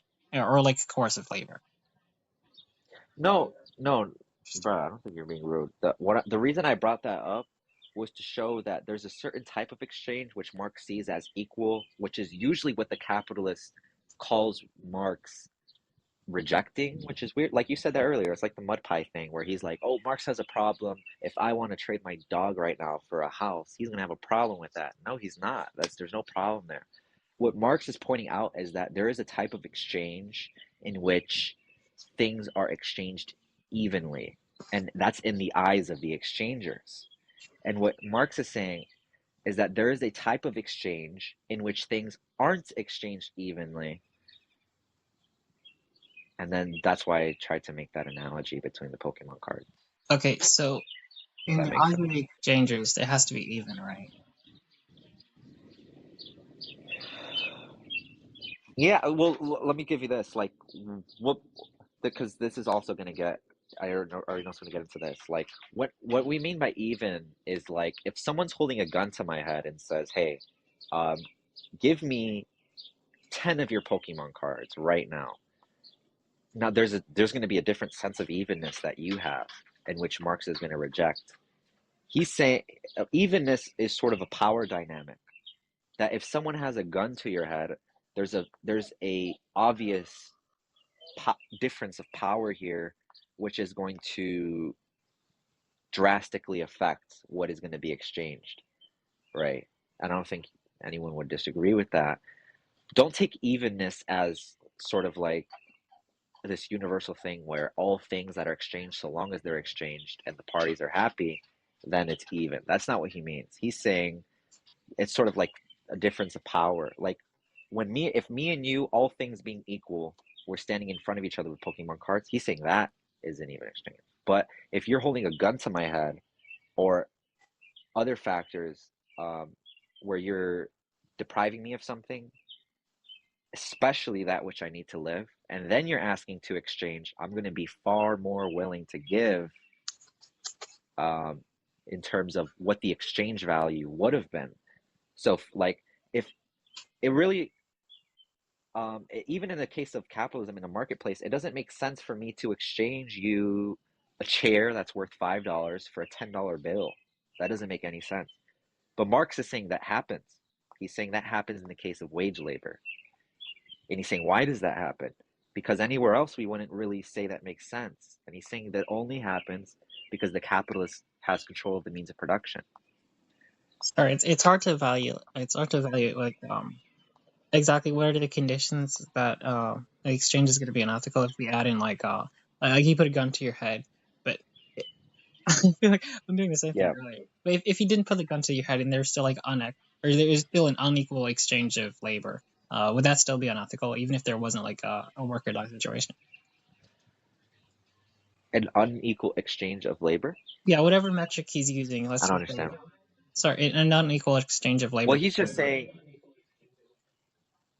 well, you're saying like a slave without being like coerced into being a slave? That's what you're saying?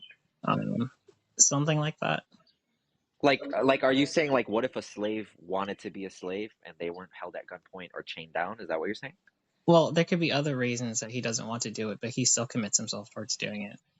Because like maybe he's trying to work like super hard. Like let's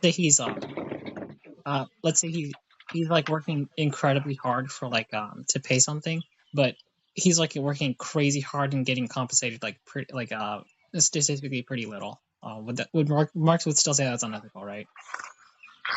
I don't. I don't repeat that one more time. What? Like let's say he's not in a work or die situation, but he's saving up for like Okay. he's saving up for a better house. His house is kind of small. Oh, a better house. Yeah, his house is like it's pretty small. So he's Yeah, like he working. is because remember what he's saying. I think I can answer your question without going further. He's saying that the relationship between the capitalist and the worker itself is structured in a way in which the exchanges between them are going to be uh, unequal, and that what he says, he gives this example in volume 3 where he starts going over his charts and shit, where he's like, why would someone produce 10 apples and only get paid 1 apple? Well, that makes no sense. I would never fucking produce 10 apples and get paid 1. Like, why would I do that? And then this is what he's saying. He's saying that happens because the capitalist owns it. And he's saying, well, if the capitalist owns it, why is the capitalist owning it? Well, what does that provide? And this is the distinction between capitalism and communism, at least to me, or one of the huge ones, is that communists are saying they're saying if the worker is the one producing the thing, why is the capitalist getting 9 of it? Because just a capitalist, remember, capitalist doesn't mean CEO, right? Capitalist just means owner. And so because of some weird claim, I'm going to produce 10 for someone and get 1 of what I'm producing, that because it's gate kept, because they have the ability to gate kept what they're producing or the means of production. You don't find that odd?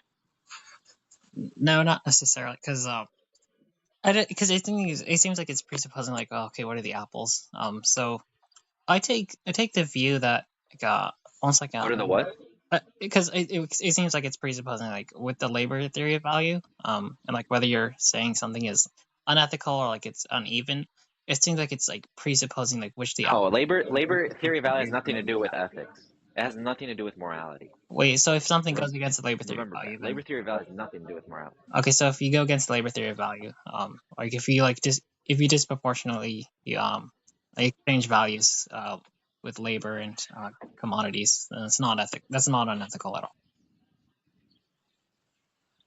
No, I believe it's unethical, but the labor theory of value doesn't state that something is unethical. It's supposed to be descriptive. It's Yeah, just saying and then you like wait. it's saying like this. Wait, It's this is a semantic dispute. I'm saying as long as you agree that we use the labor theory no, value it's to not a determine. semantic dispute. No, it is. No, I'm not saying I'm not okay, we're not arguing over a word or definition. I'm saying that the view doesn't entail something. That's not a semantic. No, the concept of the labor theory Uh, of value. I'm not like saying the labor theory of value dictates what is like unethical. I'm saying that you use the labor theory of value to dictate for yourself whether you like something or not, right? say that again, sorry. I'm not saying that the labor theory of value dictates what is unethical or what is ethical, but you use the labor theory of You're value as a metric to determine whether you dislike something or. oh yeah. I use it as a motivating reason. Okay, Yeah. good. So it does have something to do with ethics. It just like the semantic dispute is not necessary. So if we do use I forgot what I was saying. If we do use the labor theory of value and we find out that something is unethical, I would approach it with more like I guess like the argument from argumentation ethics, because I don't really see the unethicality in like two mutually beneficial transactions. Because if the employee who's like disproportionately getting compensated for, if he is working towards the end goal, then he necessarily values it. And if he does value it, then I don't see an issue with like I don't feel like a Oh, need to stop it. we got to get out of this. You're going back to your old fucking script. We got to get out of that shit. We got to get out of that and say, okay, why would if I'm going to work, okay, if I'm going to work picking apples out of a tree, and let's say every hour I pick 10 apples, why would I give 9 away to someone? That's presupposing with the That's the apple. question we have to answer. Like you could value the apples, like I'm maybe if presupposing there's that like the three apples green what? apples. Like maybe there are three green That's apples, and you just like presupposing what? what the apples are in the analogy. Because like maybe to you, What do you mean um, the apples are? well, when you're saying that you're disproportionately getting apples, or like you're giving like apples, like disproportionately, you're presupposing that like it's disproportional with respect to values. I'm not saying disproport. No, no. Someone can, that's not what Marx is saying. Someone can think that what they're exchanging is of equal. That's not the issue. He's asking the question. He's not saying, bro, you keep trying to say like the mud pie argument. That is not what he's saying. He's saying that if someone is producing 10 apples, why? Why are they giving away 9? Because I want to give away nine.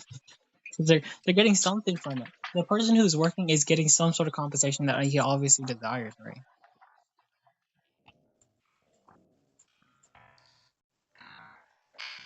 Otherwise, he wouldn't be doing it.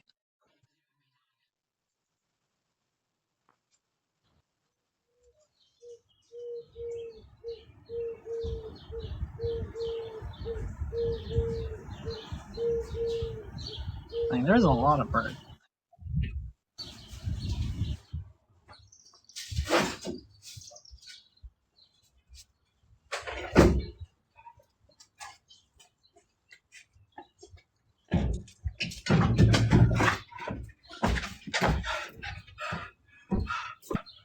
Hey, you back? Yeah, bro, my dog ran out the gate. Oh. I don't know. But also I forgot what I was saying.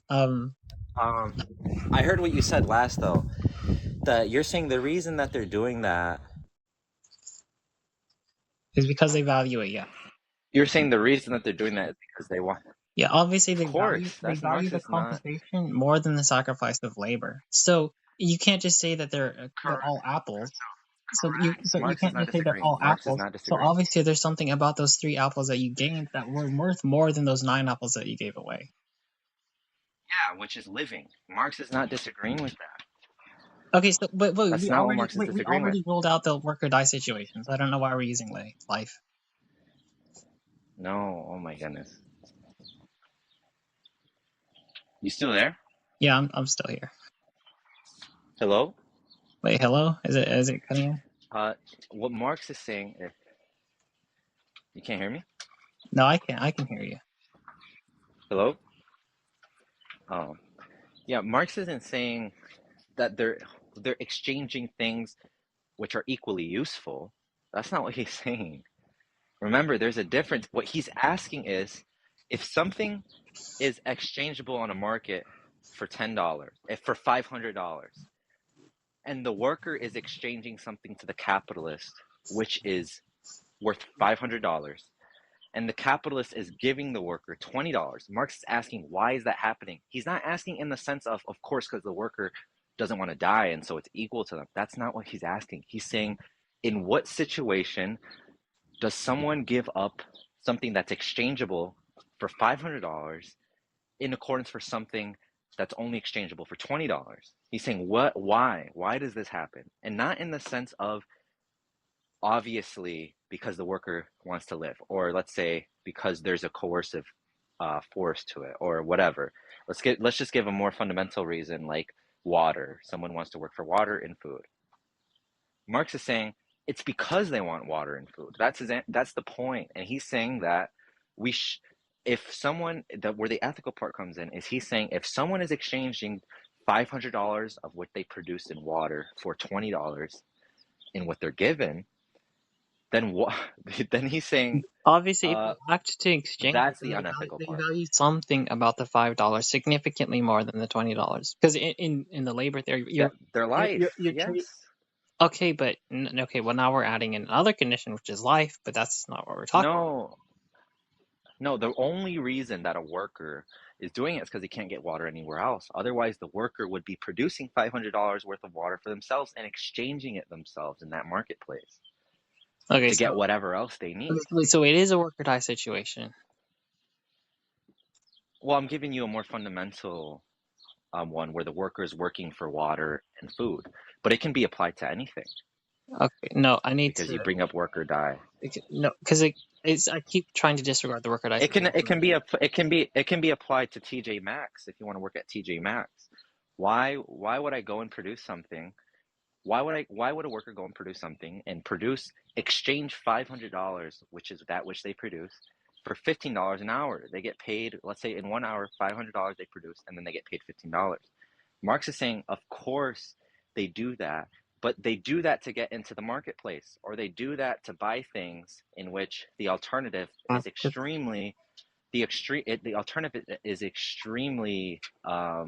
unlikable, is what they think. Yeah, because they value the compensation more than the transaction.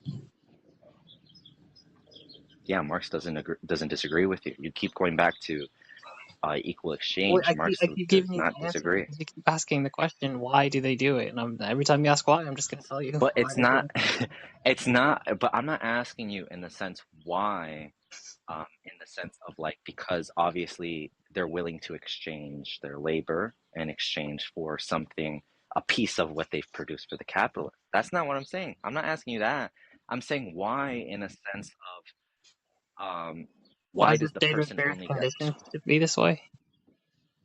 No, I'm saying in the sense that we would never exchange anything which is at least market exchangeable, in the sense of a market exchange, an exchange value exchangeable for $500, and then I just give someone $20 for it.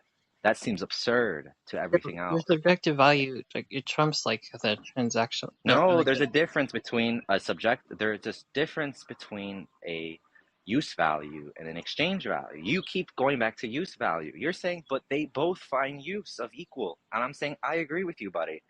What Marx is saying is there's an issue when the person, not in the use, because obviously they exchanged, so they find equal use. Whatever one wants. One wants to look cool, and the capitalist has the means to look cool. Whatever the exchange is does not matter. What Marx is pointing out is that the only way to enter the marketplace is by doing that, going and get a wage. And he's saying, no matter what you want to do, you're going to be producing more than what you were given. And that's what he sees as unethical.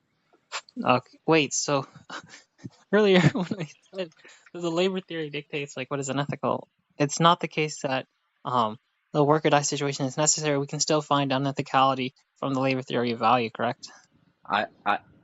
Okay, when you say unethicality from the labor theory of value, I think now you can see why I'm going to say that there's no entailment of unethicality. I'm just saying that the labor theory of value is telling you, if you're going to produce, you're going to give more than what you have produced to the capitalist, then you're going to take home. That's what Marx is saying. Wait, get more. Well, more kind of presupposes what the values are, right? No. It's a description. If I produce 10 apples, I'm gonna give the capitalist 9 or 8, right? They're never gonna give me 5. They're not gonna give me half. Yeah, so if you exchange 9 apples for 3 apples, it's because you value those 3 apples more than the 9 apples. That he doesn't disagree, now I'm convinced that you're We're just going in trolling. circles. I'm That's a sorry. use value. That's a use value, not an exchange value. Use value. I don't know why we should care about exchange values, because you can only ever act towards the use values if I guess what you're categorizing as use values. Um, so yeah, Okay, I I don't think like care, bro. That like doesn't use matter. values. It doesn't matter if you see no, bro. It doesn't matter if you don't see any interest in exchange. I'm making a distinction for you because you keep conflating the two. First, we'll make the distinction, and then we'll get into why it's important. Okay, You, so when the two people exchange, that's use exchange. Use exchange. What they are exchanging to in terms of marketplace activity, that is exchange value. Like my iPhone. If I find 2 of your pencils worth 1 of my iPhone, that's fine. What he's saying, that's fine. We can exchange that. That's not an issue.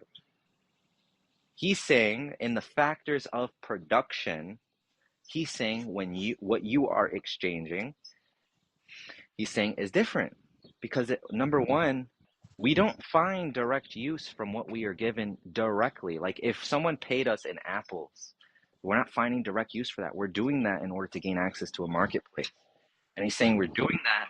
And when we do that, we're always giving more in terms of what we're producing than what we are given. That's just a fact of the matter that he's pointing out. not necessarily. Okay, so the metric that you're using is like even dictate more. Like, it's presupposing the metric of like exchange value. I don't know why I should care about. I don't know why I should care if you Huh? produce more than you're receiving. I don't know why I should care if we're isolating the exchange values. Like, how's But it unethical to how is I it don't understand unethical to what your problem is.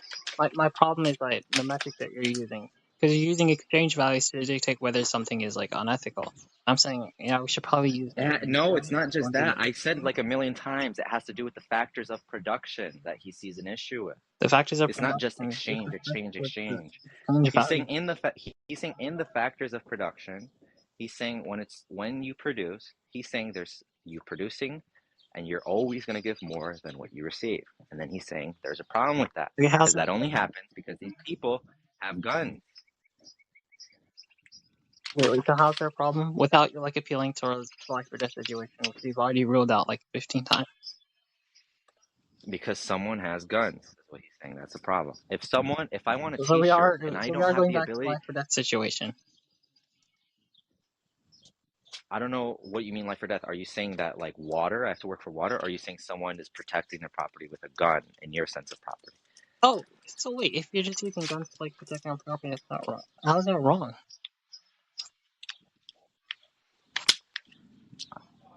Which one are you saying? Are you saying in the sense that I have a claim, I believe I have a claim towards something? Because then you're just reiterating that you're a capitalist, and that's not a form of justification. It has nothing to do with what he's saying. Just repeat. Reiterating that you're just a capitalist Just, doesn't do anything. just repeat the situation where somebody had a gun, because we added it as a condition. Yeah, I'm saying Without even getting if I want a T-shirt, if I want to clothe myself, and the only way I can do that is by going to someone and producing more for them than they're going to give back to me. That's the fact of the matter he's pointing out, and he's saying that shouldn't happen. you're producing more? More what? More T-shirts than they're going to give to me. Oh, so you're just like, so you already have T-shirts. Or are you going to No, exchange them? bruh, Or are you no. going to exchange them with like 15 apples for one T-shirt, and then you're going to give more commodities, but you value the lesser of the commodities because it's more useful to you? Bruh, I think you're trolling now. I'm saying in the case of wage exchanging for something that's being given, a wage exchange, someone exchanging their labor power for something. I'm saying when you go to a TJ Maxx and you want a T-shirt, let's say I'm naked and they let me work for them, right? And I want a T-shirt. I'm not gonna die if they don't give me a T-shirt. But he's saying I want a T-shirt, and I go to the TJ Maxx to get a T-shirt. He's saying that I'm going to inevitably produce more T-shirts than they give back to me in T-shirts. They're gonna give me one T-shirt they're gonna pay me in one T-shirt, and they're gonna keep the 9 other T-shirts I produce.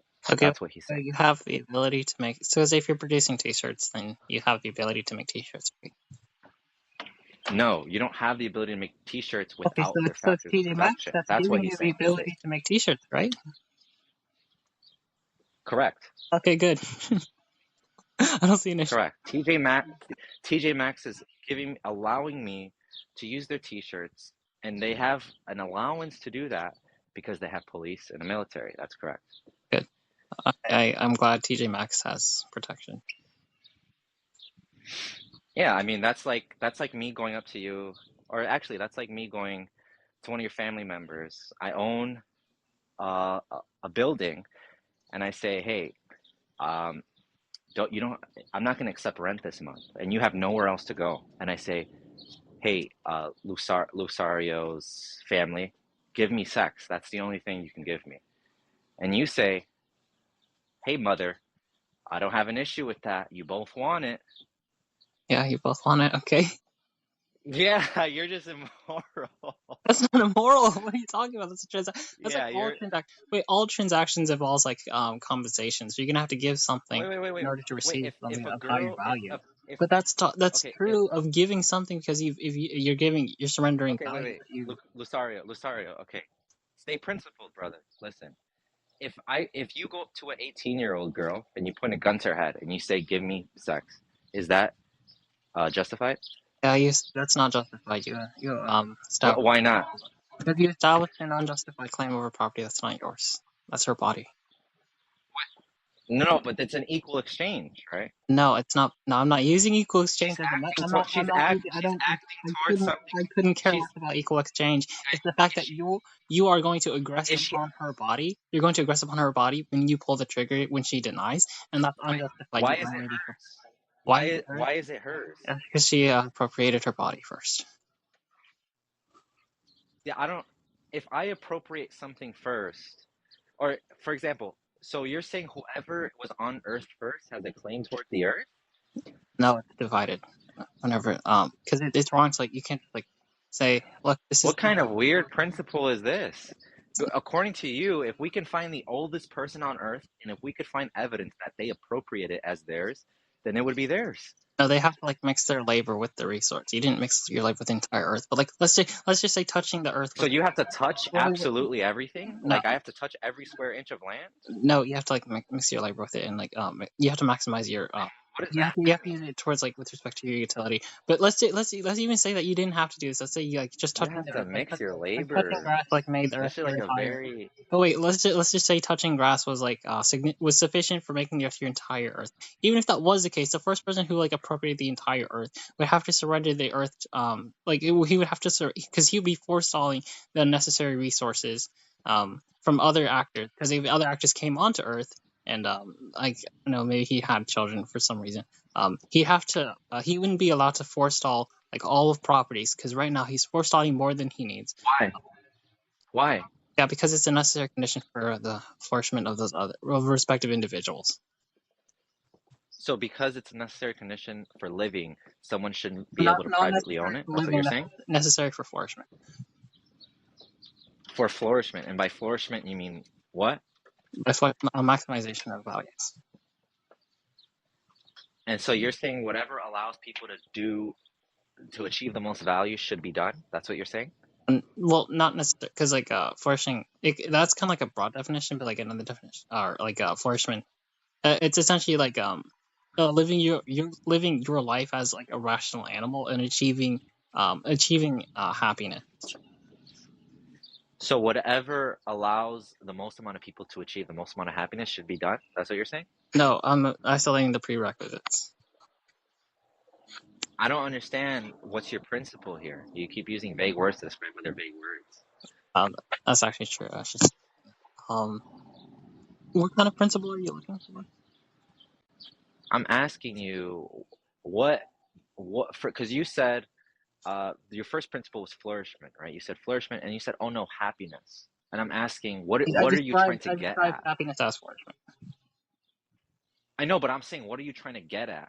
I'm trying to get at you're saying happiness for what? because Happiness to what? because in like this goes back to like a normative sense.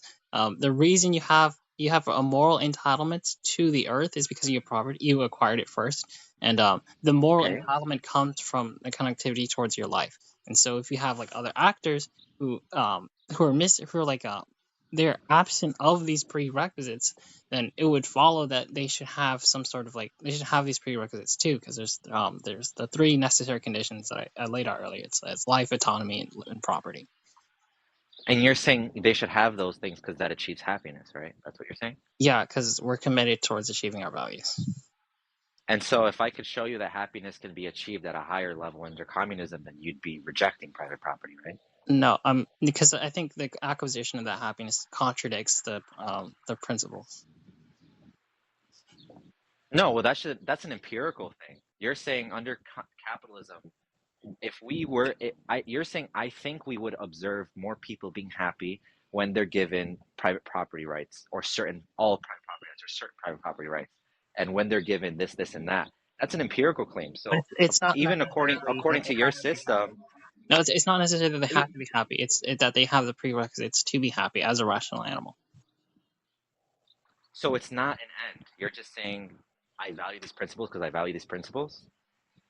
Well, Doesn't that contradict what you said earlier about every principle being in accordance to some end? No, I don't remember saying principles or like committed towards ends, but That's what you said. wait, wait, earlier when we were You talking said goodness is in accordance to ends. wait, That's what I you think said. no, earlier when we were talking, because like you cashed out like two definitions of principles, and like these those were getting conflated earlier. So when we're talking about You're saying happiness, autonomy, and life is good. That's what you're saying, right? yeah, those are good. And you're saying goodness. You said earlier goodness is towards some end, right? Yeah, that's good.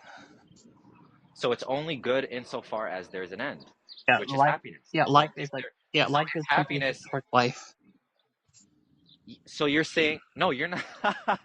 You're such a sophist. Now you're I'm not. trying. No, I swear, I'm You're sorry. such a sophist. Look, it's You're not saying conditioned life to is wait, life. conducive towards Wait, life. a You're series saying of life. self-sustaining You're actions is saying life, conducive towards like a liberty. series of self-sustaining actions. But it's not only is that like No, pathologically true, but it's that's also not like what you're it's also in saying. You accordance with said my values. happiness isn't life sustaining. You said, and you made that clear 5 minutes ago. You said that freedom, you said freedom, autonomy, and life are good, and good means good towards an end, and towards an end you said was happiness, which means that goodness itself isn't necessary. It can be swapped out insofar as things are achieving happiness. Just like the car can be swapped out insofar as I can show you that a plane gets there faster. It's the same thing for you. So you're not committed to being a capitalist. You're just empirically thinking that capitalism leads to more happiness, and it's wrong. And like you could have to admit that you could be wrong, and so you could be a communist in the sense that empirically you could just be wrong. Well, no, it's not that I'm evaluating because like there's like two definitions because we made that pretty clear. There's two definitions of like which happiness or like or even like ethics is being cashed out. I value Bro, that was so disingenuous. You said life is conducive towards life. What, do you disagree that life is it towards life? No, that's trivial. That's like saying a chair is a chair. I Like know. you I like didn't think I'd have to yeah, explain it. that's not no, that's not what you meant. That's not what you said. You made it very clear. You said happiness is the end, and then you said life, liberty, and this achieve that. You said they're conducive, which means to you they achieve that because that's what you said earlier. Like a car achieves getting to the store. It's not. You're not just saying a car is a car or a car gets you to places. You're saying a car gets you to a store. That's why I said it was sophistry what you were saying because you're not just trying to tell me that life achieves life. You're trying to tell me life achieves some end. And so it's the end you care about, not capitalism itself. The You end care is about flourishment. happiness, not capitalism. I feel like I almost preface at the end plus flourishment. Oh, you're a sophist. Bruh, you care about happiness. I care about happiness too. Let's get along in communism, bro. You don't care about capitalism. You're not a capitalist. Oh, okay. Well, this is gonna be that's a verbal dispute. But no, I want to tackle. Wait. I want to tackle this. Hold on, give me some time. What is the repeat the question? What was the end goal of what? Oh, he's paused. I'm gonna have to go soon, to be honest. That's fair. But just wait. We were Just talking for repeat the like 3 question. hours. Wait, give me Damn. another chance. Wait, give me another. Just repeat the question. It's fun talking to you, bro. But honestly, I don't think you're serious in your positions. I think you like very loosely hold positions. No, wait. Just Uh, give me another chance. I promise. I forgot what I said. What was I saying? I'll say it again, bro. Just remind me what I else. think you asked like, what was the end goal of? Oh yeah, I No, was we saying were on that the analogy because where the guy like appropriated the entire Earth, and I tried to give like reasons why that would be wrong. yeah, and you said reasons are towards some, and you were describing wrongness, reasons towards some end. So what I was trying to point out is that you're trying to achieve some end, and the reasons are only like a car to get to a store. And what I was trying to point out to you is that you don't care about the car itself, you care about getting to the store. And so insofar as I can show you you can get there faster with a plane, then you're going to have to disregard the car. In the same sense with your principles about property, you're going to have to disregard property if I can demonstrate to you empirically that property doesn't lead to happiness or fulfillment. Um, I don't know. I don't know. I'll probably have to think about that more. I do value the prerequisites, and I don't know why I value prerequisites. Um, Yeah, that's an odd thing, right? yeah, Unless that we is can kind say, of odd. like you said earlier, you said, I don't, you said goodness is only towards some end, but just valuing the prerequisites is sort of what I was saying, where I said things can just make value judgments about. But it is weird when it's in accordance to how we should live our life. That I do find weird, using my sense of, because you are going to establish something. You're going to say, I want you to be happy, and I think you should do this, that. I'm actually getting more of what you said earlier now, I think. No, I'm not gonna lie, bro. I'm gonna have to get back to you on that. All right, bro. We were talking for like 3 hours anyways, bro. Oh, it was I'm only sure we'll. Are you actually pro-life yeah. or no? Because I seen Yeah. you on pro-life life. Um, I don't know, bro. Are you young? Are you under uh age? Does it matter? Like, does it really matter? I was just wondering. I feel like I can tell you, like, if it was the case I was under, at this point, I'll just tell you, I am, what day is the 16th? I am 6 days away from my 18th birthday. uh damn. All right, I mean, all right, bro. I'm sure we'll see Alright. each other. I don't